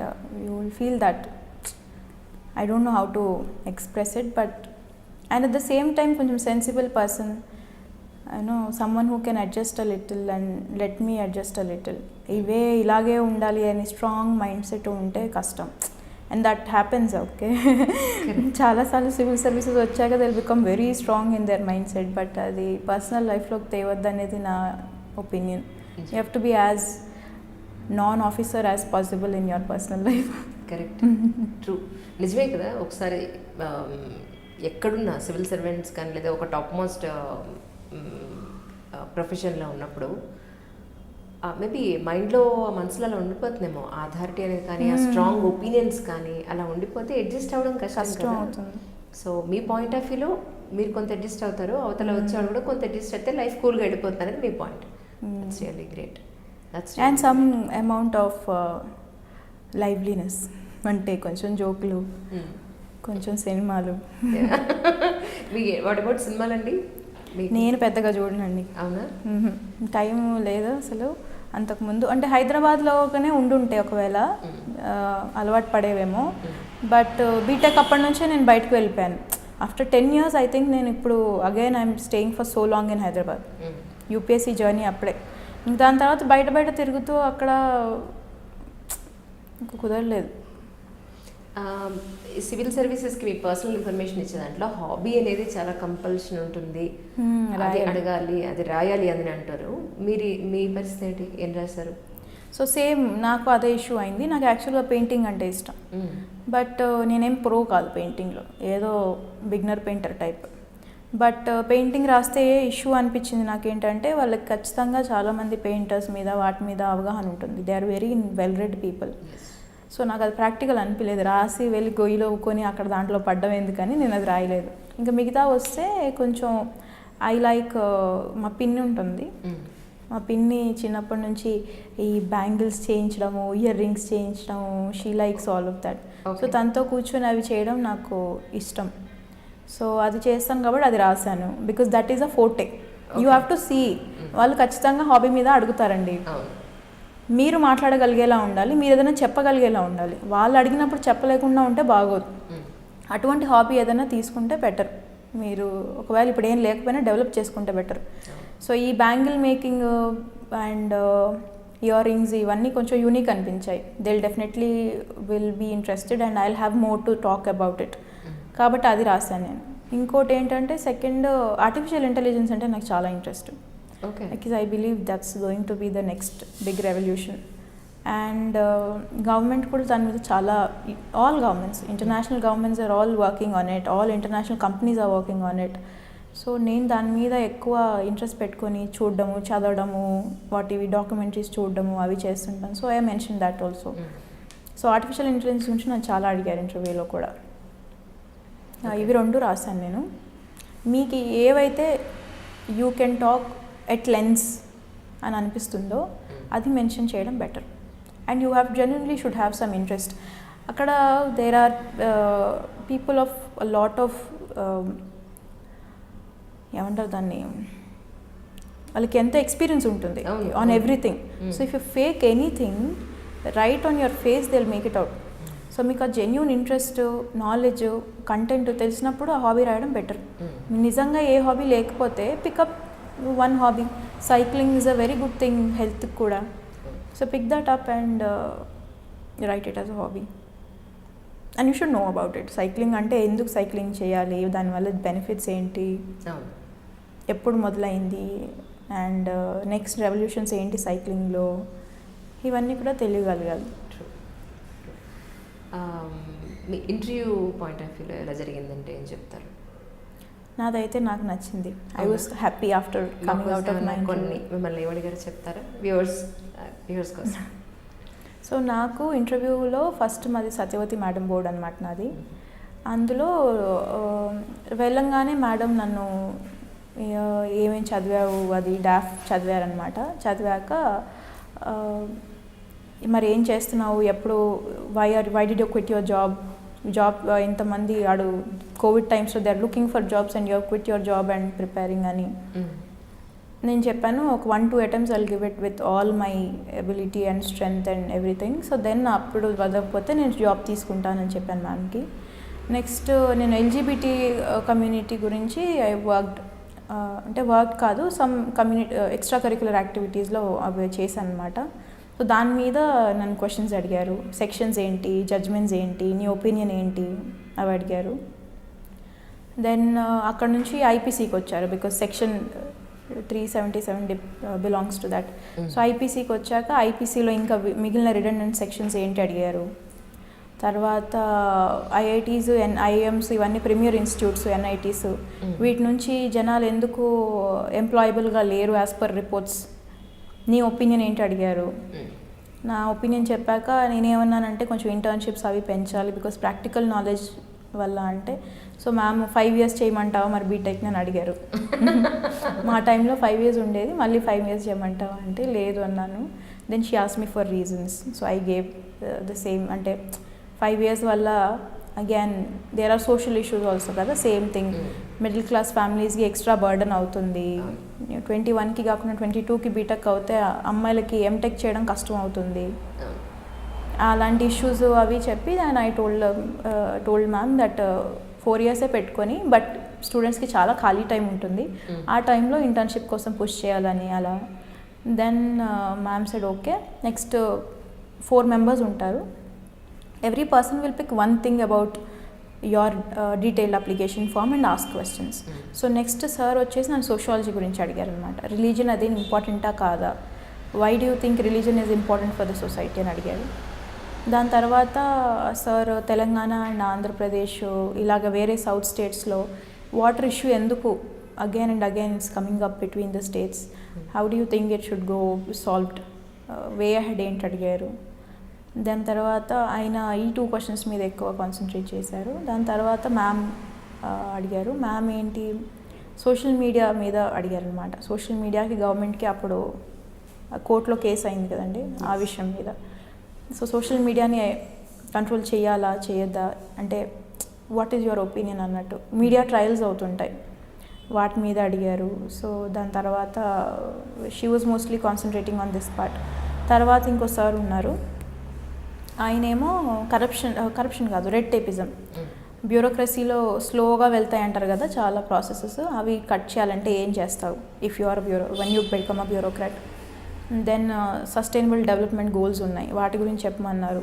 తెలంగాణలో సెల్ఫ్ హెల్ప్ గ్రూప్స్ ఎలా వర్క్ చేస్తున్నాయి, నీకేం అవగాహన ఉంది వాటి మీద, హౌ ఆర్ దే డూయింగ్ అని అడిగారు. నెక్స్ట్ లాస్ట్ సార్ ఉన్నారు, ఆయనేమో నా టెక్నికల్ ఎడ్యుకేషన్ మీద క్వశ్చన్స్ అడిగారు. మాది ఎలక్ట్రికల్ ఇంజనీరింగ్ కాబట్టి ఆయన ఫస్ట్లీ ఎలక్ట్రికల్ ఇంజనీరింగ్లో అంటే ఫస్ట్ ఇండియాస్ ఎనర్జీ సెక్యూరిటీ గురించి అడిగారు. హౌ ఆర్ వి డూయింగ్, మనకి ఎనర్జీ సర్ప్లసా డెఫిసిటా, వేరే కంట్రీస్ నుంచి ఎటువంటి ఎనర్జీ ఆడిట్స్ నెట్ కాంట్రాక్ట్స్ ఉన్నాయి మనకి, అండ్ ఏ కంట్రీస్ నుంచి ఎటువంటి అంటే భూటాన్లో హైడ్రో మీద మనం ఇన్వెస్ట్ చేసాం, మయన్మార్లో ఆయిల్ మీద ఇన్వెస్ట్ చేస్తున్నాం. సో అలా అవి క్వశ్చన్స్ అడిగారు. తర్వాత నేపాల్లో జియోథర్మల్ అని చెప్పాను. I knew it will go for a question కావాలని అడిగి చెప్పాను. ఆయన అప్పుడు జియో థర్మల్కి డిఫరెన్స్ అడిగారు. థర్మల్ ఎనర్జీ ఎలా వర్క్ చేస్తుంది, జియో థర్మల్ ఎనర్జీ ఎలా వర్క్ చేస్తుంది, why do call it geo అంటే అది న్యాచురల్గా వచ్చే వేడి కాబట్టి ఎర్త్కి ఆ జియో థర్మల్ ఎనర్జీకి ఏంటి కనెక్షన్ అవి అడిగారు. తర్వాత ఆర్టిఫిషియల్ ఇంటెలిజెన్స్ మీద అడిగారు, which I wrote as a hobby. So sir asked about what is the biggest threat from AI, what do you think అన్నట్టు. ఇంకా తర్వాత అయిపోయింది. Chairperson ma'am your interviews over అన్నారు. యాక్చువల్లీ బట్ ప్రిపేర్ అయ్యి వెళ్తాం కదా, మనకి మన డాఫ్ మీద కంప్లీట్ అథారిటీ కంట్రోల్ ఉండాలి. You should know each and everything about your own self. ఒక స్మితా మ్యామ్ అనుకుంటాను, ఆవిడది ఒకసారి స్పీచ్ విన్నాను అనమాట. So she was asked to speak about leadership or something at women's day. So ఆవిడే ఫస్ట్ ఏమన్నారంటే, whether you become a good leader or not depends on how you lead yourself. Once you lead yourself, ante you have to tell yourself I'm going to do this work and you have to make sure that you do it.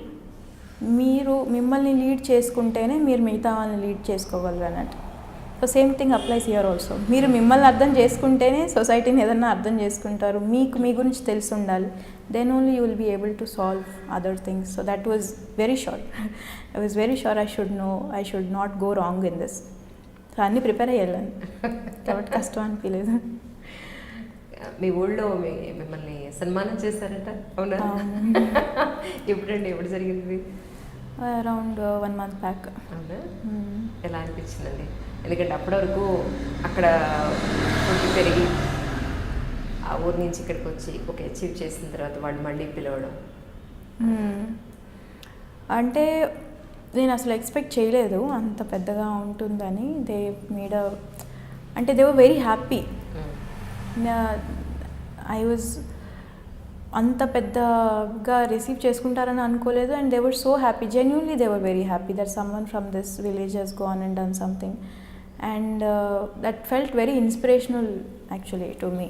అంటే people are taking up and they అంటే because they are happy అంటే it does not just mean they are happy, they are looking up to you and you feel that you have to give back that what ever మీకు ఉన్న responsibility అనేది కూడా మీకు తెలుస్తుంది.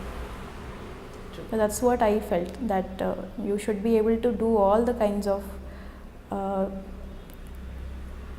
దాన్ని ఏమంటారు, వాళ్ళు అనుకున్న విధంగా మనం సర్వ్ చేయగలగాలని.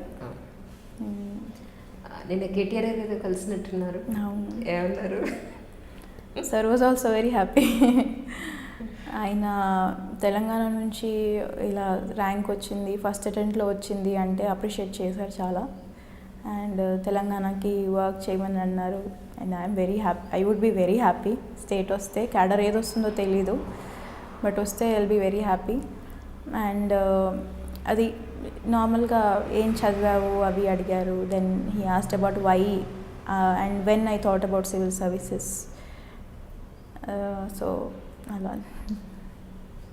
కానీ మీరు ఎప్పుడు లైఫ్ ఎప్పుడు నార్మల్గా ఉండకూడదు, లైఫ్ ఎప్పుడు ప్రో ఉండాలి అని అనుకుంటూ ఉంటారంట. ఎందుకని?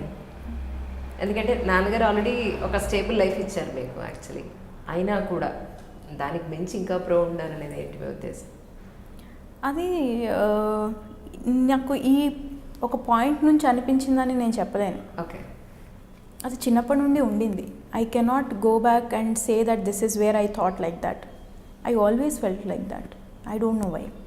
I think unconsciously it must have been a thing of what my father, mother, తాతగారు వీళ్ళంతా చెప్పిన దాని ప్రకారం అయి ఉండొచ్చు. చెల్లి కూడా ఎప్పుడు ఏదో చదివేశాము అలా ఎప్పుడూ లేదు అసలు. యాక్చువల్గా నేను చదవనప్పుడు వచ్చి ఏడ్చేది, అక్కయ్య ఎందుకు చదవట్లేదు, నువ్వు చదువు. ఓకే. సో ఇంట్లో ఎన్వైరన్మెంట్ అనుకుంటాను అది. Parents also never settled for anything which was ordinary. అంటే మా ఫాదర్ విషయం కూడా చూస్తే from the village he has come and to the point he is today, it's an inspirational journey for anyone. So when you grow అలా అని వాళ్ళు ఏం రోజు వచ్చి నువ్వు ఇది చదవాలి ఇలా చేయాలి సివిల్స్కి అలాంటివి ఏం లేవు. It's normal usual family. And వాళ్ళు ఎప్పుడూ చెప్పలేదు ఇలాగా ఇంత పెద్దగా ఉండాలి, you should become something, you should have a pro అన్నట్టు అలా జరిగింది. చిన్నప్పటి నుండి అది ఉండింది. I think it's more of a psychological thing, more like my mother. ఈ ప్రిపరేషన్ ఉన్నన్ని రోజులు కూడా సోషల్ మీడియాని పక్కన పెట్టారా అని అంటే? నేను సోషల్ మీడియా పర్సన్ కాదు. అవునా? I'm not. I'm trying to becoming one to keep up with the generation. So ఇంతకుముందు ఫేస్బుక్ ఒకటే ఉండేది, వాట్సాప్ వాడేదాన్ని. ఇన్స్టాగ్రామ్ అనేది నాకు మామూలుగానే లేదు, మొన్న క్రియేట్ చేశాను. సో ఫేస్బుక్ ఒకటి పక్కన పెట్టాను. అది కూడా ఫేస్బుక్లో నేను ఎవరితోనో ఇచ్చేస్తాను కాదు, గేమ్స్ ఆడేదాన్ని ఫేస్బుక్లో. సో గేమ్స్ ఆడొద్దని చెప్పి దాన్ని ఒకటి డీయాక్టివేట్ చేశాను. But the rest WhatsApp, Telegram, everything was there. Just Facebook లేదు. అండ్ ట్విట్టర్, ఇన్స్టాగ్రామ్ ఇవి నాకు మామూలుగానే లేవు. సో నేనేం పక్కనేం పెట్టలేదు. సో సినిమాలు ఎక్కువ చూడరు, సోషల్ మీడియాలోనూ ఎక్కువ యాక్టివ్ లేరు. సో అలా జరిగింది. I'm not a boring person. No what I mean to say, మీ ప్రిపరేషన్లో రిలాక్స్ అవ్వాలి అంటే మరి ఏం చేశారు అంటే? సినిమాలు చూస్తాను అంటే, కానీ ఇప్పుడు మీరు ఒక జానర్ అడిగి మీకు ఏది ఇష్టం అంటే నేను చెప్పలేను. ఏది పడితే అది చూస్తాను అనమాట. ఓకే. అండ్ డాక్యుమెంటరీస్ అంటే నాకు చాలా ఇంట్రెస్ట్. ఏవో ఒకటి కొత్తగా తెలుస్తూ ఉంటాయి కదా వాటిలో. లైక్ చైనా మీద డాక్యుమెంటరీ చూడడం అంటే నాకు చాలా interest. I'm like it feels like a brilliant feat to me what they have made in 30 years. It's impossible something. I don't think I could in my wildest dreams think of something such a drastic change. So అవి చూస్తుంటాను అనమాట. అసలు వీళ్ళు ఏం చేశారు, ఎలా వచ్చారు, అలాంటివి చూడడం అంటే నాకు చాలా ఇంట్రెస్ట్. గ్రాండ్ పేరెంట్స్తో దగ్గర పెరగడం, గ్రాండ్ పేరెంట్స్తో అట్లీస్ట్ కొంతకాలం అన్న టైం స్పెండ్ చేయగలడం అందరికీ దొరికే అదృష్టం కాదు. సో పేరెంట్స్ దగ్గర పెరగడానికి, గ్రాండ్ పేరెంట్స్ దగ్గర పెరగడానికి మీరు చూసే ఉంటారు చాలామందిని. అది మీ ఓన్ ఎక్స్పీరియన్స్ ఎలా ఉంది అంటే ఏం చెప్తారు? Actually we are fortunate, my parents are also fortunate కదా. ఆ టైంలో my mother and father could give time to their career. మమ్మల్ని అక్కడ వాళ్ళ దగ్గర ఉంచి. సో గ్రాండ్ పేరెంట్స్ దగ్గర వన్ మెయిన్ థింగ్ ఏంటంటే they give you time, they will mould your mind thinking అనమాట. పేరెంట్స్తో పెరిగిన వాళ్ళకు ఇది ఏది ఉంటుందంటే వాళ్ళు మన బాగోగులు చూస్తారు. ఏం చదువుతున్నామా లేదా, తిన్నామా లేదా, ఇవి చూస్తారు. గ్రాండ్ పేరెంట్స్ ఏంటంటే మీరు ఏది ఆలోచిస్తున్నారో గమనించగలరు, వాళ్ళకి ఆ టైం ఉంటుంది. అండ్ మా తాతగారు ఏంటంటే మాట్లాడేవాళ్ళు అనమాట బాగా మాతో. And I mean he was always knowing what we think, how we think. మా ఫాదర్తో అసలు అంత టాకింగ్ ఎప్పుడు జరగలేదు నాకు రీసెంట్ టైమ్స్ వరకు. అంటే I will give you small example. నాకు తెలిసి it was 2 examples I give you. ఒకటి ఏంటంటే ఆయన పొద్దున్నే లేచి న్యూస్ పేపర్ చదువుతుంటారు, పక్కన కూర్చుని ఉండేవాళ్ళం. అండ్ ఐ వాజ్ జస్ట్ చూస్తున్నాను, ఒక వాల్కనో ఫోటో ఉండింది. I was hardly around 6 or 7 years. ఆ టైంలో వాల్కనో ఉంటే కొత్తగా అనిపిస్తే అడిగాను ఏంటది అని. దెన్ హీ టోల్డ్ మీ ఇది ఇలా ఉంటుంది, బర్స్ట్ అవుతుంది, జనాలు చనిపోతారు, somewhere people died, somewhere in Europe or something. And then I got very anxious, అమ్మో ఇలాంటిది ఏదన్నా హైదరాబాద్లో వస్తే మేమేమైపోతామని. దెన్ అడిగాను మనకు వస్తే ఎలాగ ఎప్పుడైనా వచ్చిందా ఏంటి అని. అడిగితే తాతగారు అన్నారు లేదు ఇండియాలో రావు అని. అదేంటి ఎందుకు రావు అంటే ఇక్కడ లేవు volcanoes, as a geographically we're not having అని. అప్పుడు నేను హమ్మయ్య అన్నాను అంతే. దానికి ఆయన గంట క్లాస్ స్పీకర్ అనమాట. అంటే మనుషులు ఎక్కడ ప్రాణం పోయినా అది ఒకటి కాదా, నీకు అప్పుడే ఇది నా రాష్ట్రం, ఇది నా దేశం అనేది అవసరం నీకు. సో అలాగా your personality molds a lot. That's what I was telling you, right? My morals and values a lot come from him.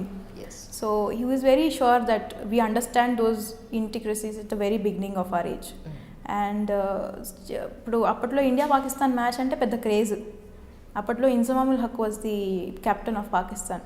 And ఎప్పుడు బాగా స్కోర్ చేసేవాళ్ళు అనమాట. ఆయన బ్యాటింగ్కి వస్తే అబ్బాయి ఎందుకు వచ్చాడని నేను తిట్టుకునేదాన్ని.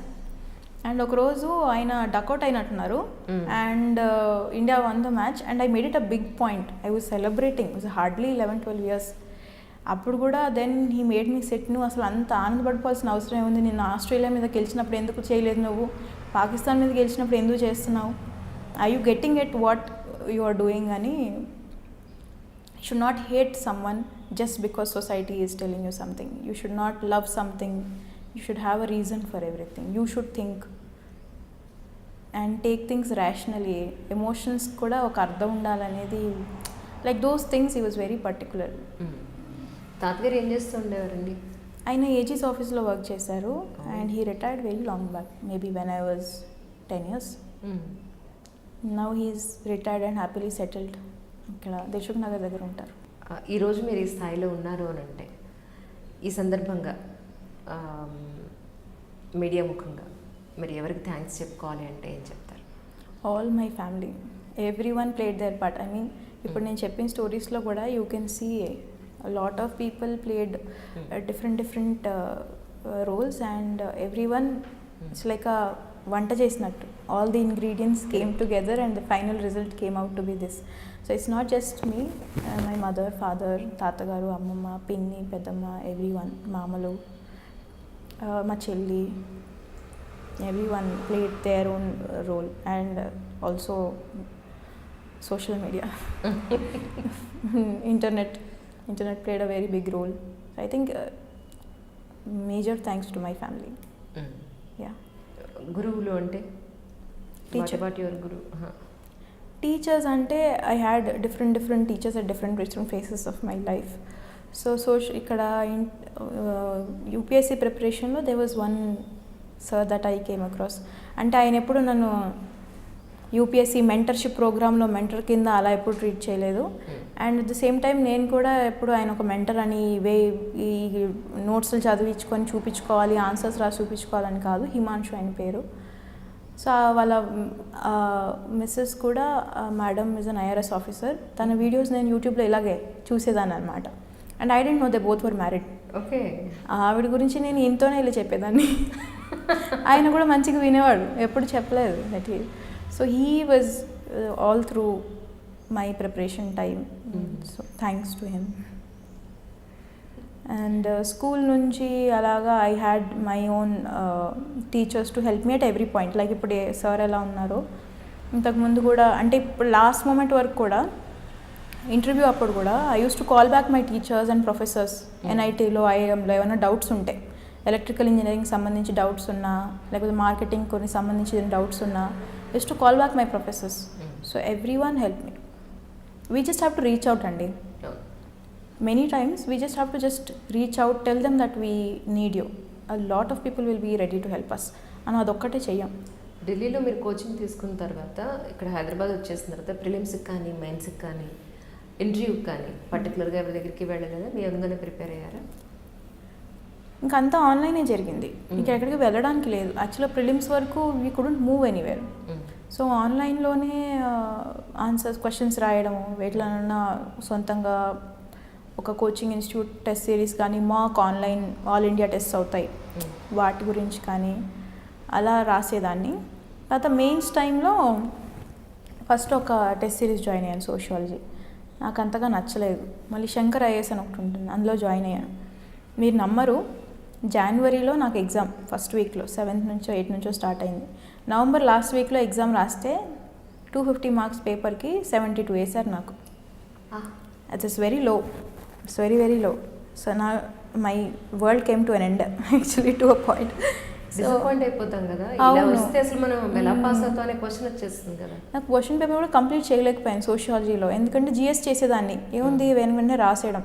సోషియాలజీలో ఏంటంటే థింకింగ్ చేసి రాయాలన్నాను కదా మీకు, కొంచెం క్రియేటివిటీ, ఆ pro levelness, whatever it is, it's needed. దానికి కొంచెం we have to think and write. ఆ థింకింగ్లో టైం పట్టేది. నేను పేపర్ కూడా కంప్లీట్ చేయలేకపోయేదాన్ని. నాకు ఫస్ట్ టైం 72 వేశారు, నెక్స్ట్ పేపర్లో 86 వేశారు. It's very wrong, it's very less. మీకు కోచింగ్లోనే ఇంత తక్కువ వేస్తున్నారంటే యాక్చువల్ పేపర్లో ఇంకా తక్కువ వేస్తారు. సో నేను ఆయనకు కాల్ చేశాను, ఎవరైతే ఎవాల్యుయేట్ చేశారో ఆయనకు కాల్ చేసి ఏంటి నేను చేసిన తప్పని అడిగాను. ఆయన అన్నారు యూ విల్ స్కోర్ వెల్ అని. అన్నాను సార్ మీరు వేసింది 72, మీరు నేను స్కోర్ వెల్ అంటే ఊరికే చెప్పకండి, tell me because just 1 month ఉందని. So he said he told me one thing only, నీకేంటంటే ఇష్యూ అడిగింది కరెక్ట్గా రాయలేదు అంతే, but that creative thinking or whatever is needed, that uniqueness in the paper is there. All you have to do is pick up that basic things. మిగతా వాళ్ళ పేపర్లలో ఏదైతే ఉంటుందో అది నీ పేపర్లో లేదు, వేరే వాళ్ళ పేపర్లో లేనిది నీ పేపర్లో ఉంది. మిగతా వాళ్ళ దగ్గర ఉన్నది అదొకటి పిక్ చేసుకో చాలు అన్నాను. I asked him how. So he gave me few tips. అంటే సోషియాలజీలో ఏమన్నా ఆన్సర్స్ చాలా సొసైటీల మీద ఉంటాయి కాబట్టి అవి జనరల్ స్టడీస్ వాళ్ళు రాసినట్టు రాయకుండా కొంచెం సోషియలాజికల్ యాంగిల్లో రాయాలి, అంటే యాజ్ అ సబ్జెక్ట్ రాయాలన్నమాట. ఇప్పుడు ఉమెన్స్ ఇష్యూస్ ఉంది. మీ టూ మూమెంట్ మీద క్వశ్చన్స్ అడిగారు. ఓకే. దానికి యూజువల్ వర్డ్స్ యూజ్ చేసి ప్యాట్రియార్కీ అని లేకపోతే ఉమెన్ ఆర్ నాట్ రెస్పెక్టెడ్ అని ఇలా రాస్తే అది చాలా జనరల్ ఆన్సర్ అయిపోతుంది. అలా కాకుండా టెక్నికల్ వర్డ్స్ యూజ్ చేయాలి. Social constructs, social institute as a marriage అని, లేకపోతే ప్యాట్రియార్కీలో కూడా why only certain communities have deep patriarchy. మీరు హర్యానాలో చూస్తే it's more, we are much more liberal southern place. అలా కొంచెం టెక్నికల్గా రాయడం నేర్చుకోవాలి. సో ఆ 1 month what call I took was I did not write more papers anymore. ఏంటంటే మీకు 72 వచ్చినప్పుడు టెన్షన్ అయిపోయి బాగా ప్రాక్టీస్ చేసి ఇది అవ్వాలంటే I had only 1 month. At that point I took a call that okay జిఎస్లో అయితే ఆన్సర్ రైటింగ్ ప్రిపరేషన్ నేను చేశాను. Now I have to pick up that new things in sociology. So I stopped giving more and more sociology tests and I started working on making it sound more sociological. అంటే ఆ terms use చేయడం కానీ, more థింకర్స్ని add చేయడం కానీ, నా own పర్స్పెక్టివ్ని buildup చేసి కాంక్రీట్గా రాయడం. నా ఓన్ పర్స్పెక్టివ్ రాసినప్పుడు కూడా ఆ వర్డ్స్ యూస్ చేస్తేనే దాంట్లో ఆ కిక్ అనేది వస్తుంది, ఆ sociological way of it writing. So ఆ 1 month I took that chance. Let me do this work and I will manage my answer writing. So it clicked and finally నాకు 275 వచ్చాయి మొత్తం పేపర్లో. So 1.5 monthలో that change had to be done. You have to work. ఎక్కడైనా సరే you will always find issues like this. ఐటీసీలో కూడా internship అయినప్పుడు 2 months I worked, 2.5 months ఉంటుంది. 2 months work చేశాక నా మేనేజర్ అన్నారు నువ్వేం చేయలేదు అన్నారు. 2 months అయ్యా and he went for a Spain vacation. అది చెప్పేసి ఆయన వెళ్ళిపోయారు vacation. I had only ½ month. Okay. And నేను చేసిందంతా మళ్ళీ రీవర్క్ చేయాలి నేను. The same thing happened now also. So these kind of things keep happening. We should not lose the hope. Just వెనక్కి తిరిగి ఎక్కడ తప్పైందో చూసుకొని ఫటాఫటా దాన్ని రెక్టిఫై చేసుకొని ముందుకు వెళ్ళిపోవడమే. And that work then also. I got a PPO. They work now also. So should not get disappointed. ఆ తప్పు అనేది maybe it will be very small. You must have done 90% correct only. 10% ఎక్కడో తప్పు అవుతుంది. ఆ 10% రెక్టిఫై చేసుకుంటే again it's 100% yes. మీ total ప్రిపరేషన్లో ఇంటర్వ్యూ వరకు మీరు స్మార్ట్ వర్క్ చేశారా, హార్డ్ వర్క్ చేశారా అంటే ఏం చెప్తారు? క్లీషే ఆన్సర్, 2 చేసామంటారు. స్మార్ట్ వర్క్ అంటే planning and strategizing. I very well knew my forte will be essay and ethics. Essays నేను బాగా రాయగలను చిన్నప్పటి నుండి. సో ఎస్సేలో నేను ఎక్కువ తెచ్చుకోవాలి, దాని మీద వర్క్ చేయాలని నాకు తెలుసు. సో ఎస్సే మీద నేను ఏమంటారు డిఫరెంట్గా రాయడం అనే దాని మీద ఫోకస్ చేశాను ముందర నుండే. And it paid of well. I scored 140 which is good according to this mains that we wrote. దాని తర్వాత సోషియాలజీ ఉంది కదా, సోషియాలజీలో లాస్ట్ 1.5 month నాకు ఇక్కడైతే మార్క్స్ తక్కువ వేశారనిపించినప్పుడు దాని మీద నేను ఎక్స్ట్రీమ్గా ఫోకస్ పెట్టాను. ఏదో small mistake I'm doing, I have to rectify that mistake అని. ఆ మిస్టేక్ ఒకటి రెక్టిఫై చేసుకున్నాక next was ethics. Ethics I always felt అంటే I like that subject because I always believed in those morals. Being ethically right is very important to me. Like because it is put into my head by my తాతగారు. So దాని మీద కూడా చిన్న చిన్న points వెరైటీగా రాయడం, క్రియేటివ్గా రాయడం నాకు చాలా సరదా. సో ఈ పేపర్స్ మీద నాకు ఎక్కువ మార్క్స్ వస్తాయని నాకు తెలుసు. సో వాటి మీద నేను ఎక్స్ట్రా ఫోకస్ పెట్టేదాన్ని. That is how I think everyone also has to do. If you think that you can score well in certain top subjects or papers, should give more focus to it. So you will get more. At the end of the day ఏం చేయాలి, ఎక్కడో ఉన్న కొన్ని పేపర్స్లోనైనా అన్ని పేపర్స్లోనైనా you have to cross that average mark and go ahead. ఎందులో మీకు ఆ యావరేజ్ ఆ స్కోర్ ఎక్కువ వస్తుందో ఆ పేపర్స్ మీద ఎక్స్ట్రా ఫోకస్ పెట్టడం అనేది it's a smart thing to do. And at the same time hard work అంటే మిగిలిన జిఎస్ పేపర్స్కి వాటికి ఖచ్చితంగా పెట్టాల్సిన ఎఫర్ట్ అయితే పెట్టాల్సిందే. ఇప్పుడు యూపీఎస్సీలో చదవకుండా అయితే అసలు అవ్వదు, ఆ హార్డ్ వర్క్ లేకుండా అయితే అసలు అవ్వదు. సో ఆ 10 hours of 12 hours of toiling each day between the prelims and mains is a thing I think everyone does. It's not just me. So ఆ హార్డ్ వర్క్ అనేది అందరూ పెడుతున్నారు. కొంచెం దాన్ని స్మార్ట్నెస్తో ఆ కాల్స్ ఉంటాయి, that decision, when to do what, when to take that call, that is becomes very important. Usual mistake ఏంటంటే మీకు అది తెలుస్తుంది ఆప్షనల్ వర్క్ అవ్వట్లేదని. లైక్ ఐ స్టెడ్ ప్రిలిమ్స్ తర్వాత నేను ఒక టెస్ట్ సిరీస్ జాయిన్ అయ్యాను, ఇట్స్ కాస్ట్లీ, నాకు అది నచ్చలేదు. ఇప్పుడు నాకు మిగిలిన 1 month నాకు ఇది నచ్చలేదు, వేరే టెస్ట్ సిరీస్ జాయిన్ అవ్వాలా లేదా అనే దాంట్లో వేస్ట్ చేస్తారు. అక్కడ 1 month పోతుంది. 1 month is equal to your 1 attempt. That people not understanding. You have to take that call, be fast, take that call. Okay, it's not working, next what. ఇప్పుడు ఆయన 72 వేశారు, ఎందుకు వేశారని చెప్పి ఏడ్చే బదులు call him, ask him what I did wrong, ask him why it should be, how it should have been done. And then చాలాసార్లు మమ్మల్ని కూడా అడుగుతారు, మీరు ఎలా చేశారు. మేము చాలాసార్లు చెప్తాం, okay this work, this doesn't work. ఎవరు ఇంప్లిమెంట్ చేయరు. When you are going and asking someone what, వాళ్ళు కూడా వాళ్ళ ఎక్స్పీరియన్స్ ఏదో ఒకటి చెప్తారు, you should implement it. That is the smart thing which is needed in UPSC. మనకు తెలుస్తూనే ఉంటుంది ఏవే చేయాలి, మనం చెయ్యం, లేట్ చేస్తాం, కాల్ తీసుకోము, those are the things.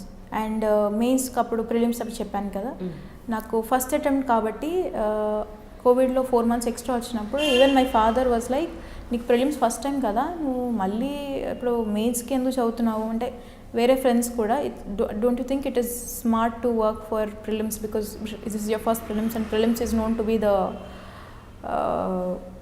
Tough part. You should have that confidence that okay prelims నేను ఇంకో 2 months చేస్తే ఐఎమ్ సార్టెడ్, బట్ మెయిన్స్లో అయితే నేను విరిగిపోతాను. So it's an emotional call also.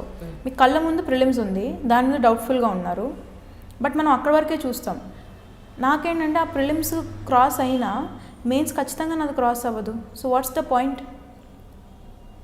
It's as equal as leaving the whole year only.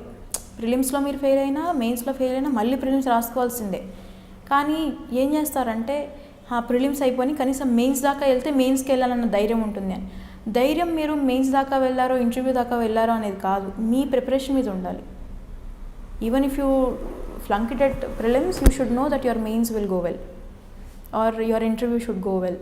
అలా plan చేసుకోవాలి. So that 3 months of preparing for mains, though my prelims was not so great, and believing that I can complete it in August and September was a tough call, and that now is giving me the result also.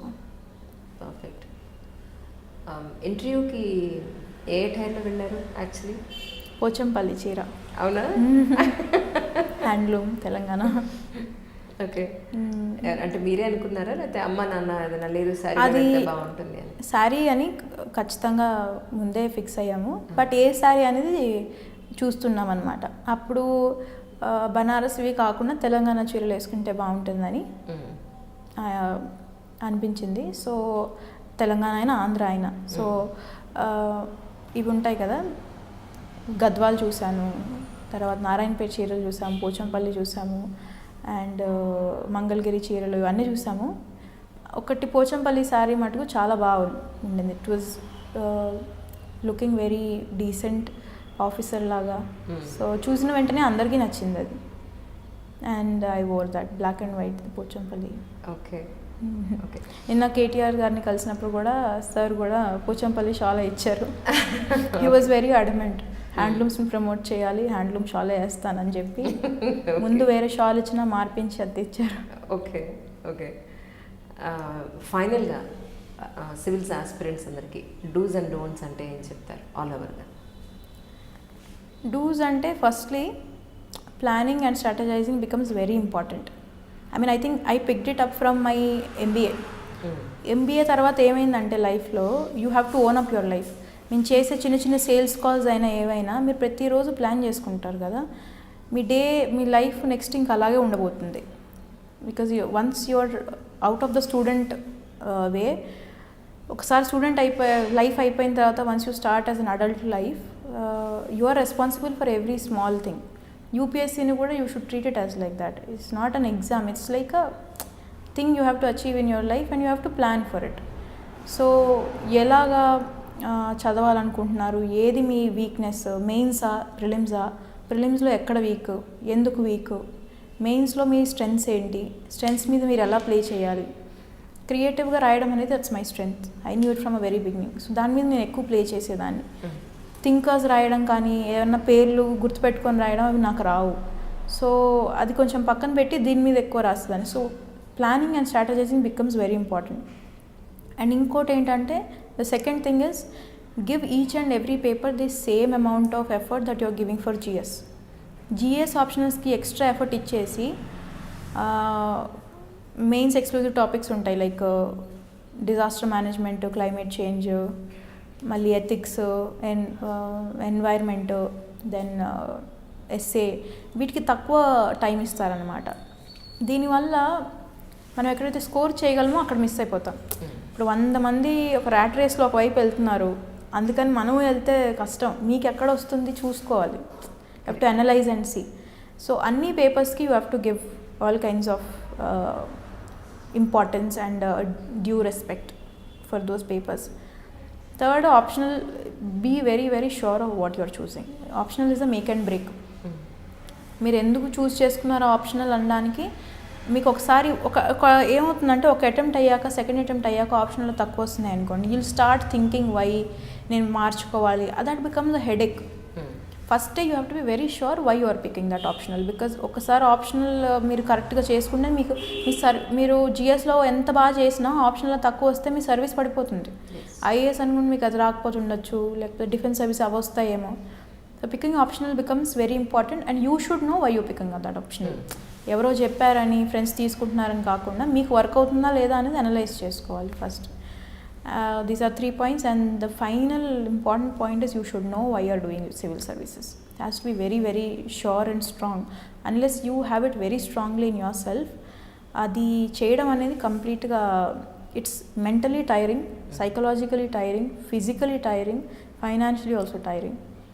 So you will have 100 things why you should not, ante that you will feel like this is becoming too tough. But if you have your why as very strong, avanni manam daatagalam. It becomes very simple. Headache tagipotundi. So these are very very important, and I wish that everyone comes to the service for the sake of service and not for power. చాలా మంది ఇప్పుడు కూడా they keep asking me how do you feel the power అని. It's not about the power, you should not come for it. You should come for the sake of serving the people. You should come for what the service is about. అది కనుక ఉంటే I think మీకు ఎలాంటి posting వచ్చినా you will be able to do well. Power కోసం రావద్దు అనేది something I want to tell. And don'ts అంటే ఫస్ట్ ఈజ్ అందరినీ చూసి భయపడద్దు. భయపడినప్పుడు ఏమవుతుంది, వీళ్ళు సెల్ఫ్ డౌట్ చేసుకుని కాన్ఫిడెన్స్ తగ్గిపోతుంది. కాన్ఫిడెన్స్ తగ్గితే your mind won't work in the most optimal level. Mind work చేయనప్పుడు యూ వోంట్ పర్ఫామ్ వెల్. అది మళ్ళీ స్ట్రెస్ అవుతుంది, మళ్ళీ your confidence drops. So don't be intimidated by the number of people who are writing it, or the number of people who are having so many degrees behind them and writing the exam. How that becomes an issue. స్టార్టింగ్లో ఏమన్నారు చాలాసార్లు, okay you have this NIT IIM degrees, you should be easy for you. అలా ఏం కాదు. చాలామంది IIMs నుంచి వచ్చి రాసి రాకుండా 2 years 3 years ఇక్కడ పోయి మళ్ళీ కార్పొరేట్లో సేమ్ లెవెల్ నుంచి స్టార్ట్ అయిన వాళ్ళు ఉన్నారు. జస్ట్ డిగ్రీస్ చేసి ఫస్ట్ అటెంప్ట్లో కొట్టిన వాళ్ళు కూడా ఉన్నారు. This exam is very very equal basis అనమాట. ఎక్కడ డిస్క్రిమినేట్ చేయదు. It's as tough as it is to every one. ఎంత మీరు డిగ్రీలు చేసినా ఇది అడిగేది వేరేది కదా. So don't fear. కాన్ఫిడెన్స్ ఎప్పుడు పెట్టుకోవాలి, ఎప్పుడు భయపడొద్దు. And second thing, don't go in and start anything on a negative face. లైఫ్లో ఒకసారి అంటే ఇప్పుడు వాడికి చాలాసార్లు మనకేమైంది, మనం ఎందుకు చేయలేకపోతున్నాం అనే దానికి ఆన్సరు వాడికి ఏదో ఉంది కాబట్టి వాడికి వచ్చింది అనే దాంతో రిప్లైలు ఇస్తారు. I've seen it in many places, many యూట్యూబ్లో కమెంట్స్ అవి చూస్తుంటాను. You should never be negative in life, even for this exam or for anything else also. ఆ అప్రోచ్తో మొదలైతే అన్నీ నెగిటివ్గానే ఉంటాయి. And you will start blaming everything and life becomes tough. UPSC కూడా టఫ్ అయిపోతుంది అప్పుడు. So that negativity is so much in Delhi. మీరు అన్నారు కదా, అదంతా ఆ ఎన్వైర్న్మెంట్ అంతా కొంచెం భయంగా కనిపిస్తుంది. This because of it.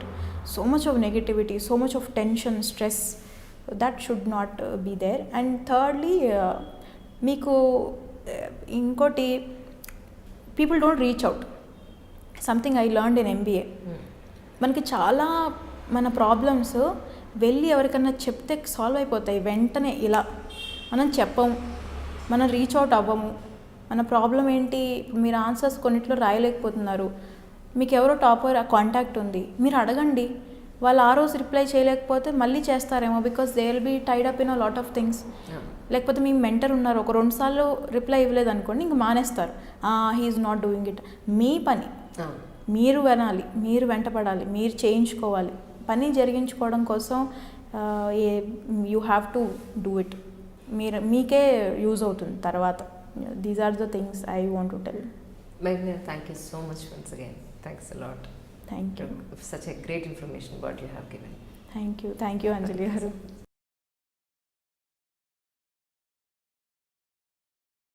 Hi, this is Isha Chawla. This is Manara Chopra. Hi, this is Kartikeya. నేను డైరెక్టర్ తేజ అని. Press the bell icon for more updates. For more such videos, please subscribe to iDream. For more videos, please subscribe to iDreams. For more videos, please subscribe to iDream. And you're watching iDream Media. Please like, share and subscribe to the channel. And don't forget to subscribe to iDream. Please subscribe iDream Media. Do subscribe to iDream. Subscribe to iDream Media. Do subscribe to iDream Media. Don't forget to subscribe.